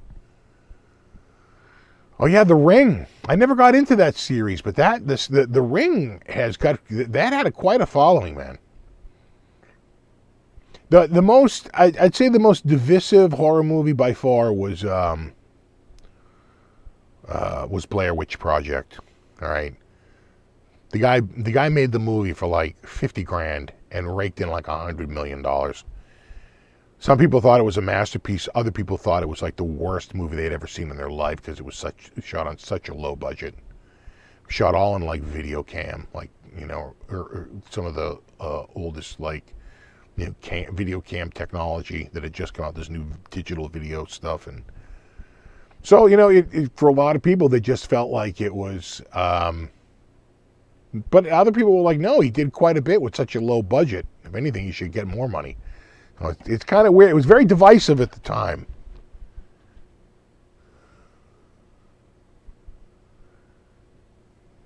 You know. And unfortunately, so many people saw Blair Witch Project and said, me too, that it had copycats like crazy. And they're all garbage. You know, and Blair Witch was barely something. So, right? And that was the OG. So, usually, no one took Blair Witch and made it any better, which might say that maybe the genre, it was a little tough, you know. Yeah, World War Z sucked. World War Z turns into a giant ad for Pepsi. As, you know, Brad Pitt sits in front of a giant Pepsi machine and drinks a Pepsi on camera, you know, at the very final scene. You know what saves the day? Pepsi. You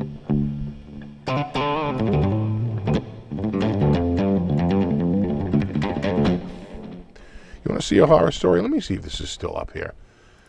Let me just take a quick. Just bear with me 1 second here. I want to. Let me see. If it's not here, then it'd be shocking. I, for one, would be shocked. I feel like no. Let me go to here. Bear with me 1 second here. I am calling. I'm going on the internetometer. I'm going to sort high to low.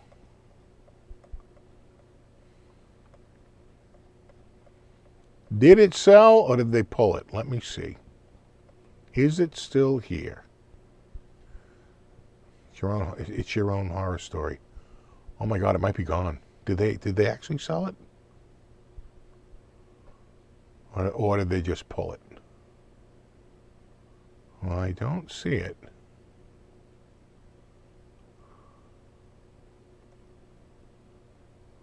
Let me just go a little bit. Bear with me. I'm looking for a specific guitar listed. See if they have it. And they may have sold it, which would be shocking.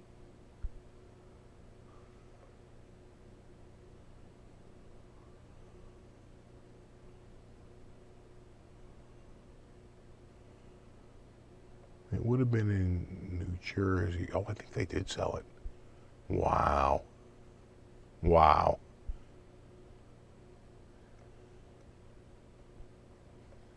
Let me look. Maybe it's literally they dropped the price even lower because they can't get rid of this turd.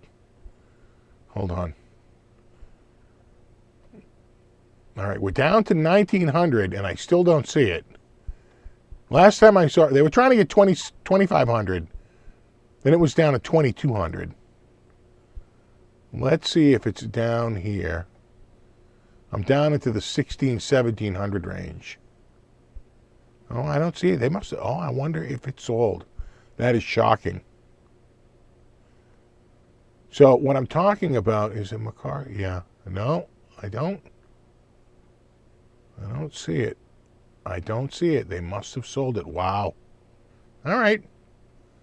Okay. So there was a PRS McCarty up on Guitar Center used. It has been up there for quite a while. I don't know if anybody knows what I'm talking about. If this is ringing any bells for anybody. If anybody goes on and checks the stock on there every day, but I do. And I can just tell you right now, this guitar had been up there for quite a while. Yeah, no, it's gone. I don't see it. So you know what? Let me tell you what happened. Let me tell you what's up with it. So you see guitars up on Guitar Center used all the time that have some damage, right? But this guitar won the Darwin Award for the stupidest damage ever. Yeah, no, it's gone. Someone actually bought it. That is crazy. It's a PRS McCarty 10-top. Gorgeous guitar. And it's not like a McCarty S2 or any crap like this. This is a full-on McCarty, right? This is like a really nice core, set neck McCarty, carved top, 10-top. It is a 10-top, right? But it had one problem. Oh my God, no, it's sold. It's gone. Wow. Wow, I can't believe it. And the problem is that the guy tried to shave the neck down.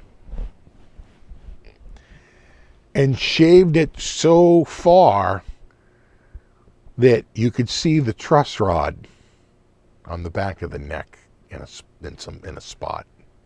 He literally, as he was cutting it down, cut so far he cut into the truss rod from the back.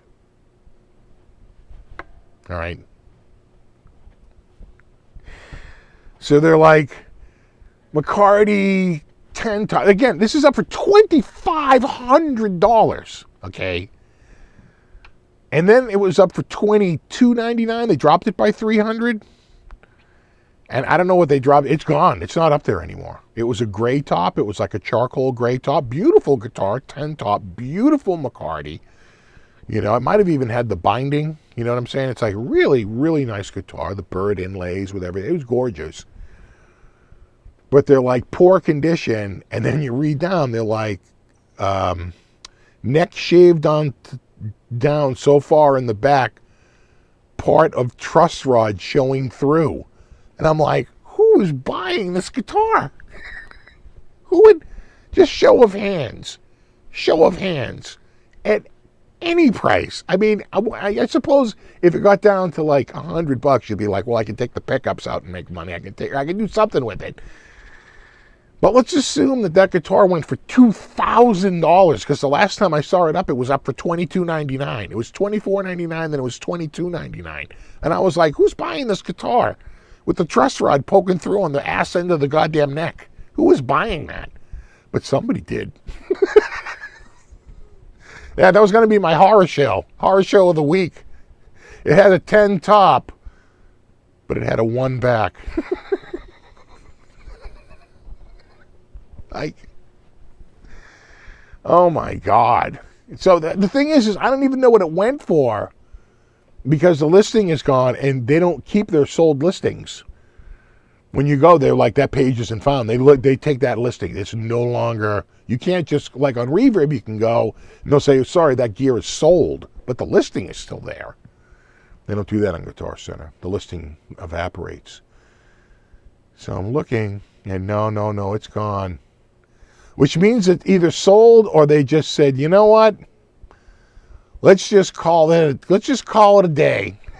And just say we probably shouldn't have taken this one in. Yeah, it's gone. Between 2,000 and 2,800, there's no listings. So that's why I said, well, maybe they just dropped it down to under $2,000, because the truss rod's poking out of the back of the neck. And, but I don't see it. That sucker is gone, which is shocking. Shocking, because I just can't. I got to be pretty drunk to say, it's nothing. No, it's just it'll buff right out. It's just a scratch. No, it's gone. Yeah, it had the truss rod poking out of the ass end of the neck. Yeah, a little bit of flex tape, exactly. Flex tape. See, these are the out of the box.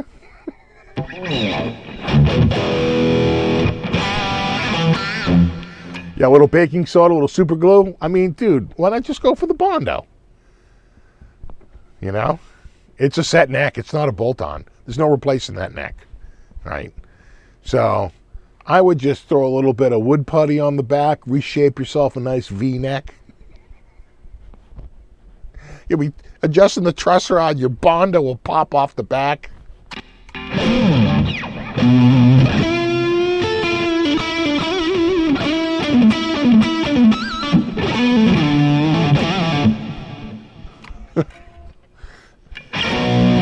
Papa Blue asks, who would do that? An idiot, Papa Blue. Some guy so absolutely convinced of their own abilities. Oh, all you gotta do is you just shave the back of the knot and I hit the truss rod. It's like, oh, I remember in school, but Professor, why would they do that? Because they're stupid. That's why. Exactly. A little Bondo, a little spackle. Come on. Don't get cheap on me. But the crazy thing is like, they had it up for $24.99. And they're like, the price has been reduced so much for this 10-top McCarty because the truss rod is poking through the ass end of the neck. And I'm like, oh, and so you've reduced it to $24.99? Oh, thanks. $24.99. Try like $5.99. It's like, it would have to be under $1,000 for me to even remotely entertain getting that guitar.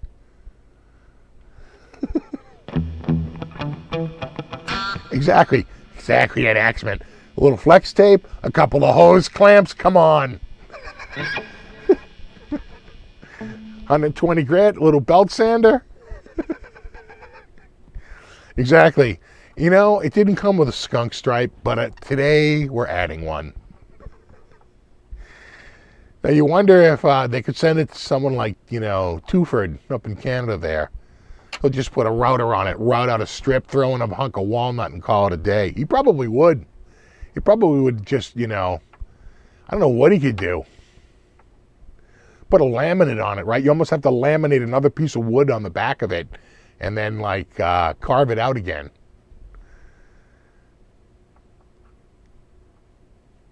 Game 2 mid of the Phillies. So Astros are up over the Phillies. 3-0.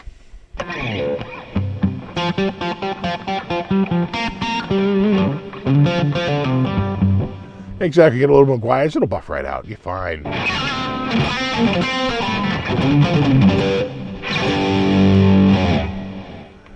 Exactly, Rob's hobby. Just got a little listen, a little PVC pipe, a little flex tape, a couple of hose clamps. I mean, come on.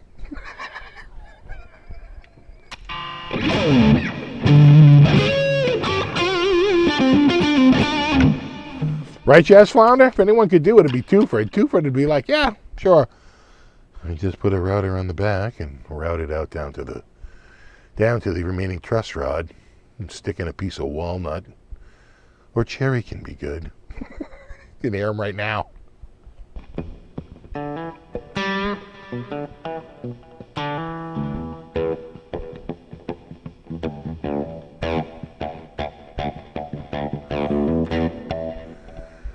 That would be a cool repair to see. I agree. Yeah, exactly, Vanilla Slice. Not $2,500.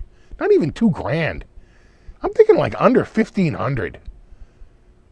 I mean, it's got a serious blem.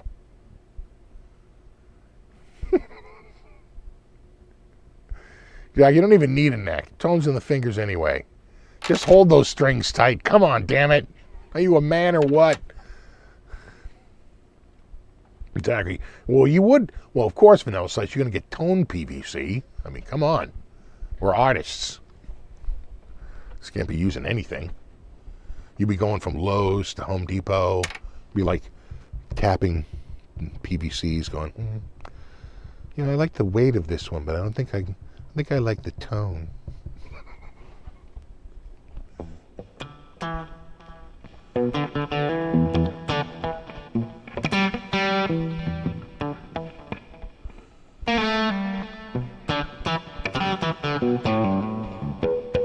Exactly, Yeti Matsi.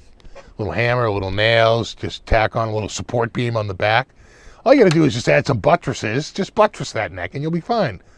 Just add a few buttresses and you'll be good. It's all buttresses these days.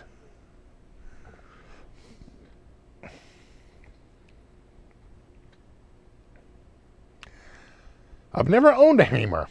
And the one I played in 1981, so admittedly, it's been a while.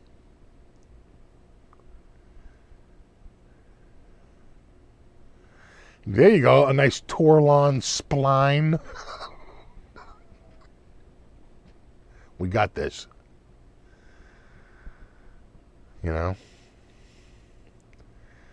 Just route it out, and then what's all the rage right now? Fill it with acrylic, right? And then buff it out like a clear blue strip on the back.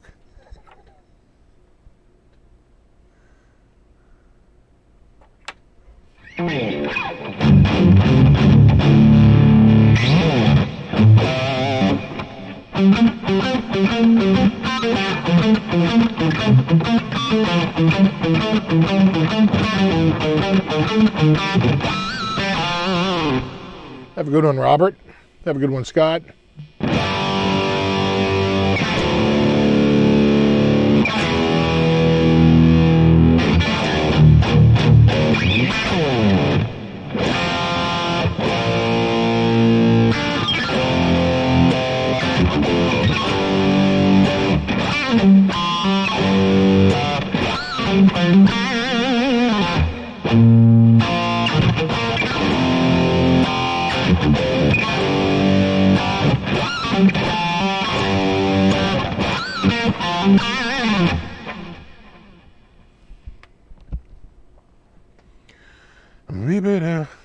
Carbon fiber, yeah. I actually got a carbon fiber guitar on the way here. A company is sending me a carbon fiber acoustic. It's like acoustic, but it's like made of like wicked carbon fiber. Though I think only the top is actually pure carbon fiber. I think the back, the sides, the neck, the headstock is all carbon fiber composite. Right. I don't think it has a truss rod. I think those carbon fiber ones don't need it. Could be wrong though. Be interesting to see if it has a truss rod and has an adjustment. Sometimes they don't need it.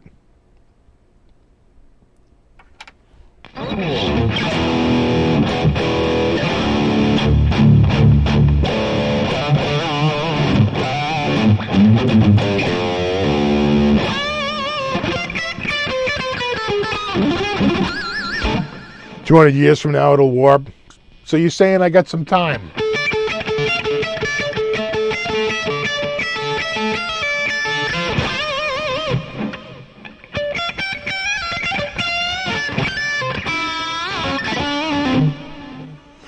No, it's not Rain Song. It's Donner, but I don't know if Donner is actually calling it Donner, if they're going to have a special name just for their carbon fiber acoustic line, and it sells for I think $4.99 or $5.99, something like that. It's a full size acoustic, but it's carbon fiber. Looks pretty sick. Comes in a bunch of colors. I just went with black.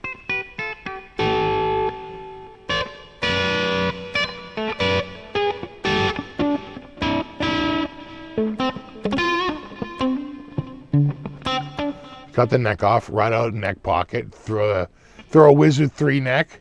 Then all of a sudden you have the sickest PRS McCarty / Ibanez Wizard neck ever.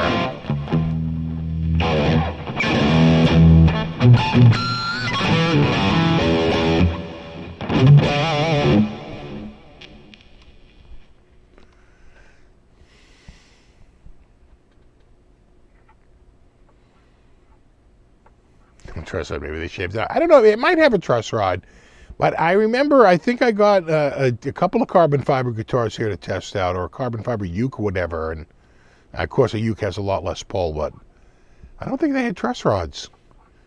Because they're like, yeah, you don't really need it. He's like, wood moves, but the carbon fiber doesn't. So they were confident that the carbon fiber wasn't going to move. Donner, the cheap-ass Amazon. Yeah. Donner actually makes a lot of stuff. They don't just make guitars. They actually make full-on pianos, a whole bunch of keyboard stuff. They actually have a lot of, tech stuff. Donner's actually a really big company. I only knew about them for, pedals, but apparently they've really exploded. They're pretty big brand. Wood fretboard or carbon fiber. I think it's all composite. I think the whole neck and the back and the sides are a big composite. It should be here. I think it might even be here tomorrow. I think it's a Sunday delivery. And only the top looks like the mesh. You know what I'm saying? That carbon mesh where it looks like carbon fiber. It's got that carbon fiber look. The back and the sides and the neck all look just like plastic, like they're made out of composite, basically.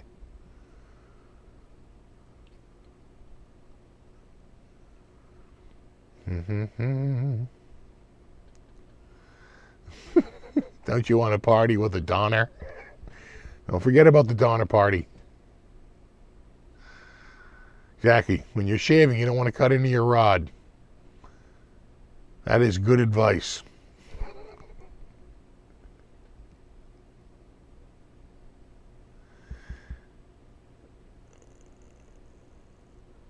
The PRS should be priced the cost of the guitar getting a luthier to build a new neck. He goes, you think it's about $2,500 to $2,800? That's what they had it up there for. They had it up for $24.99. They couldn't sell it. And they dropped it to, I think, $21.99 or $22.99. And that's the last time I saw it. I don't think I saw it below $2,000. But now it's gone. So somebody decided to make a move.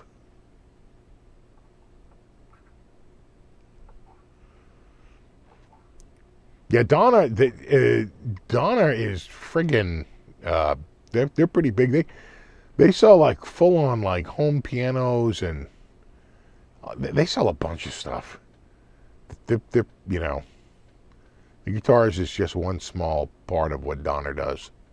They're pretty damn big, and I want to say they might even be getting into I thought just when I saw a Donner tripod or a Donner, they might be getting into photography stuff. Kind of like newer.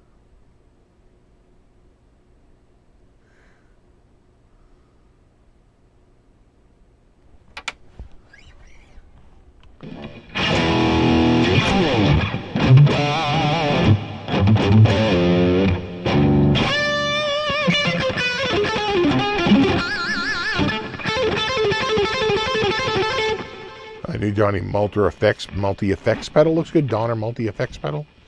I don't know about their. I've only played a couple of their. I've only played a couple of their pedals. But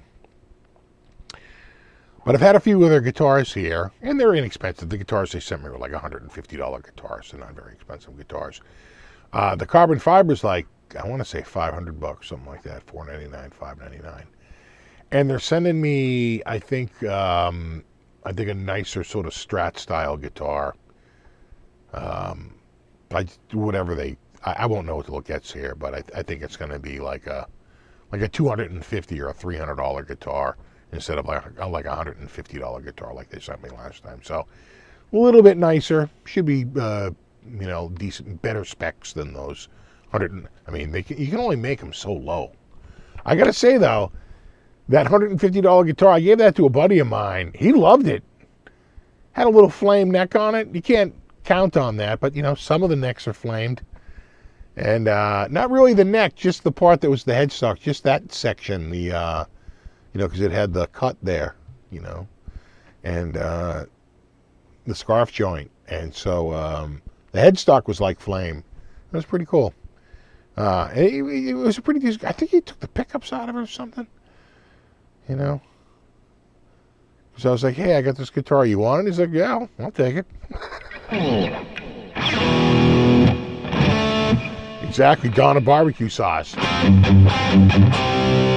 It's people. It's made from people. Oh, that's right. Donner has drums and E-drums because they asked me. They're like, we don't even have to send you a guitar. We can send you whatever you want if you want to try out another instrument. And I was like, you could send me a piano or a drum set or whatever, but you're not going to get views on my channel. People come here for guitar stuff. Just stick with guitars. And they're like, all right, what do you want? And I said, let's do carbon fiber and like whatever you got for a nice electric. And they're like, okay.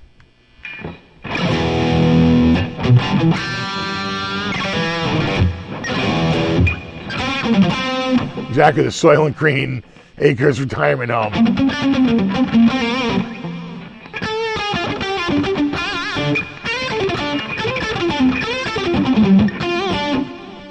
You know what I meant to do before we go? So that's THU. You guys know THU. Hold on a second here. But I had been fooling around with the Tonex came out. I don't know if this is going to work. Tell me if you can hear it.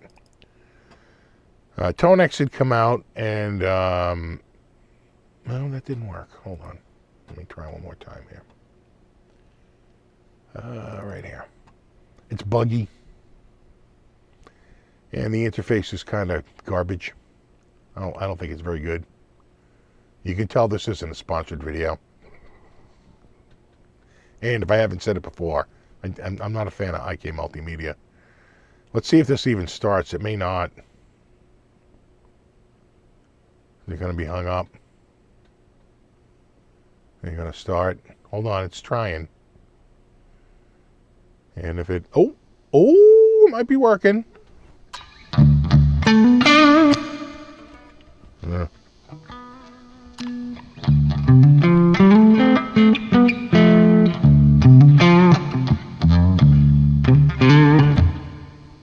Let me just make sure I'm not overpowering.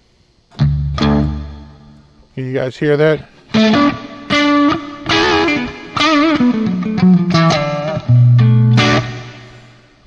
So they've got, hold on, I'm going to make it so I can see you guys.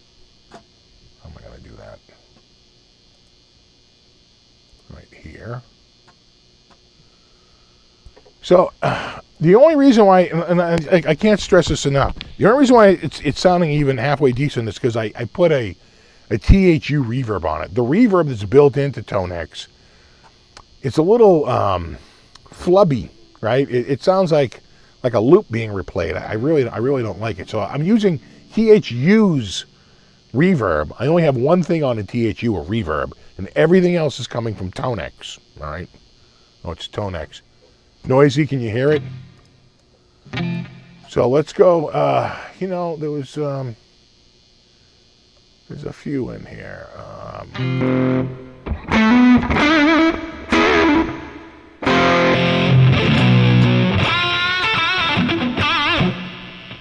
That's noisy. Hold on. Hold on.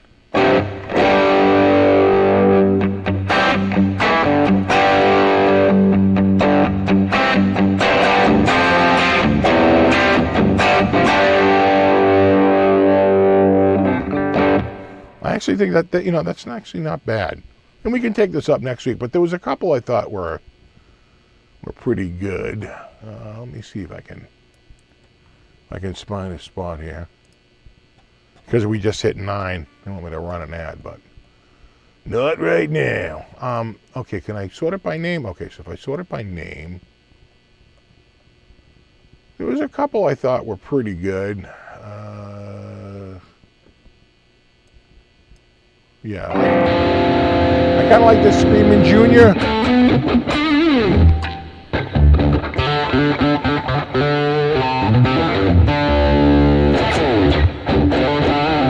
It's like a junior.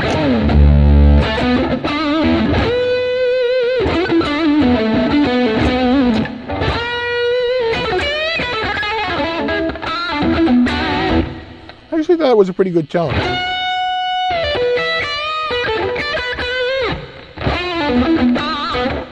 You know, that's the tweed, like an overdriven tweed.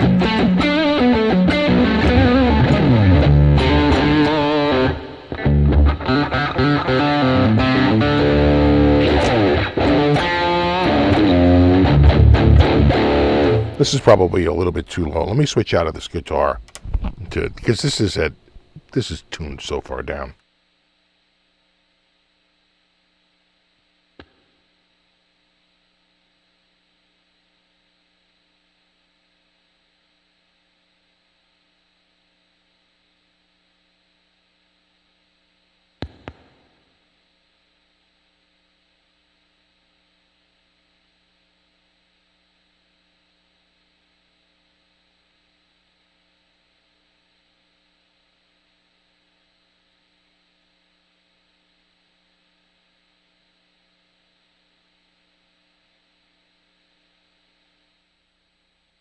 I just got to make sure I'm not gonna. These pickups actually are pretty strong. You know, I actually think it's pretty good.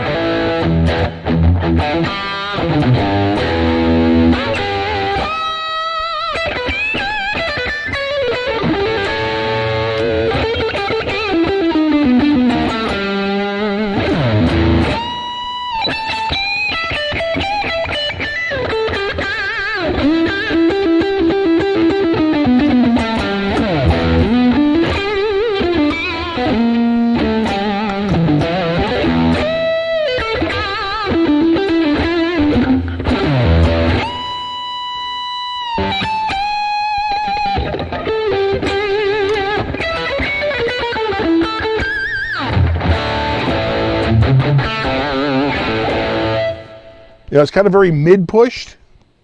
You know what I'm saying? So these are the retro EMGs.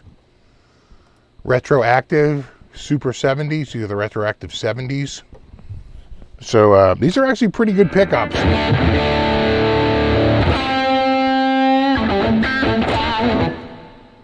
All right.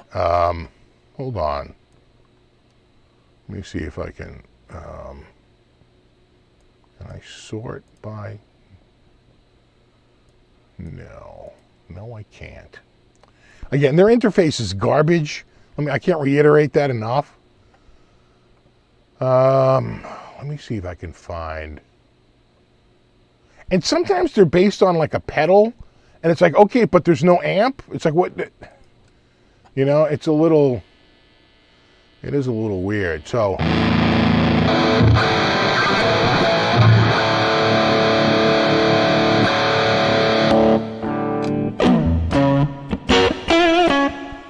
That's like their, see again, it's like it says it's a Marshall, but then you really look and they go, it's based on a Black Star. right? So it's not a Marshall, but the picture is a Marshall. You know?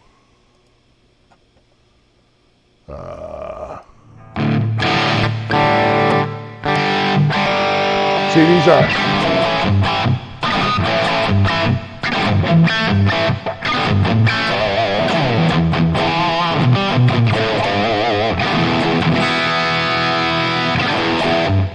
Yeah, that's actually not bad.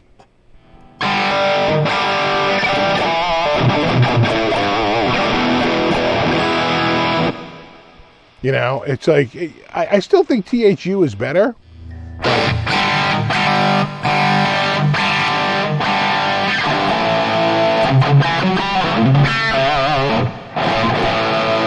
But that's not terrible. I mean, it's so much better than so many other ones that we've tried.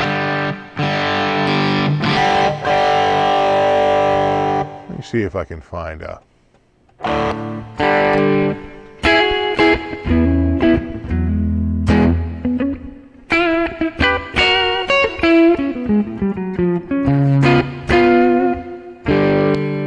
You know...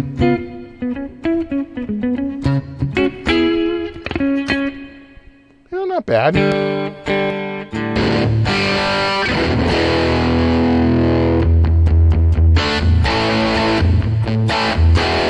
That's a little flubby.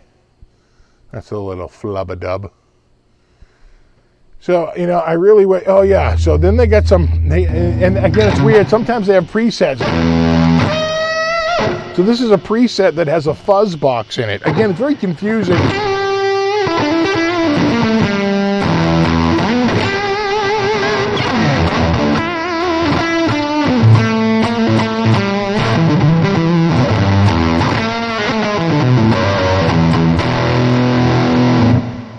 You know? And then they have this one. This is like their...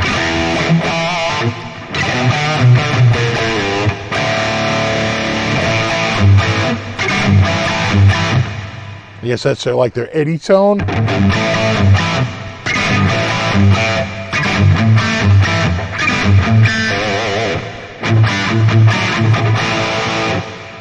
You know? This is like their AC/DC tone. I'm a little out of tune.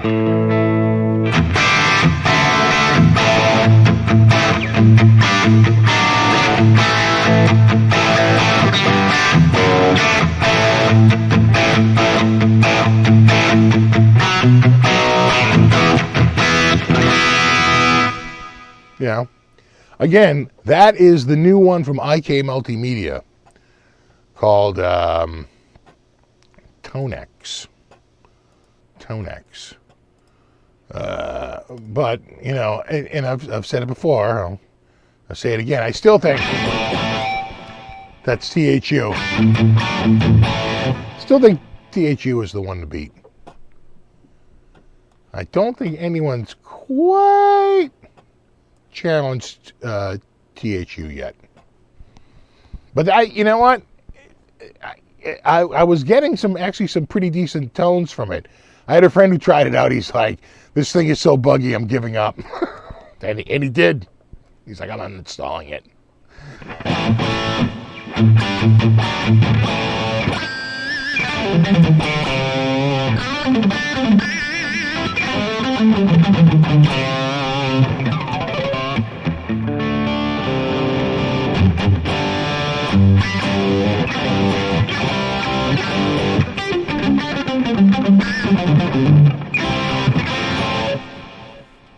That's THU. You can tell. All right, so we've blown over a little bit. Was it worth it? No, decidedly it wasn't. What are you gonna do? All right, dudes. I definitely have some videos coming out this week. I'm definitely gonna do the pick giveaway soon. I got tied up this week, but we're gonna be giving away the picks. And there's one, and there's two. And there you go. And I should have the Donner guitar this week too. I don't think it's acoustic electric. I think it's just straight acoustic. So I'm gonna have to break out the shotgun mics. All right. You guys are awesome. Thanks so much for hanging out. I doubt I'll be up late tonight because I spent a long time in the yard today. I can already hear it in my voice. I'm ready for bed. No, you rock. All right, dudes. Exactly, Donna. We bring the party to you. Have a good one. See you at the very least a week from right now. Not exactly right now, but you know what I'm saying. Roughly. Thanks to anyone who for hanging out tonight. A super extra thanks anyone who contributed, and of course, brofist to my mod squad. Hashtag mod squad. Have a safe and happy Halloween. It's going to rain here. They're calling for rain for our Halloween, so it's beautiful out today and tomorrow, but then the rain moves in Monday, so who knows what's going to happen. Probably not going to see a lot of trick-or-treaters if it's raining. We'll see. All right, dudes. Have a good one. Have a great Halloween. I'll see you in a week. Until then, rock on.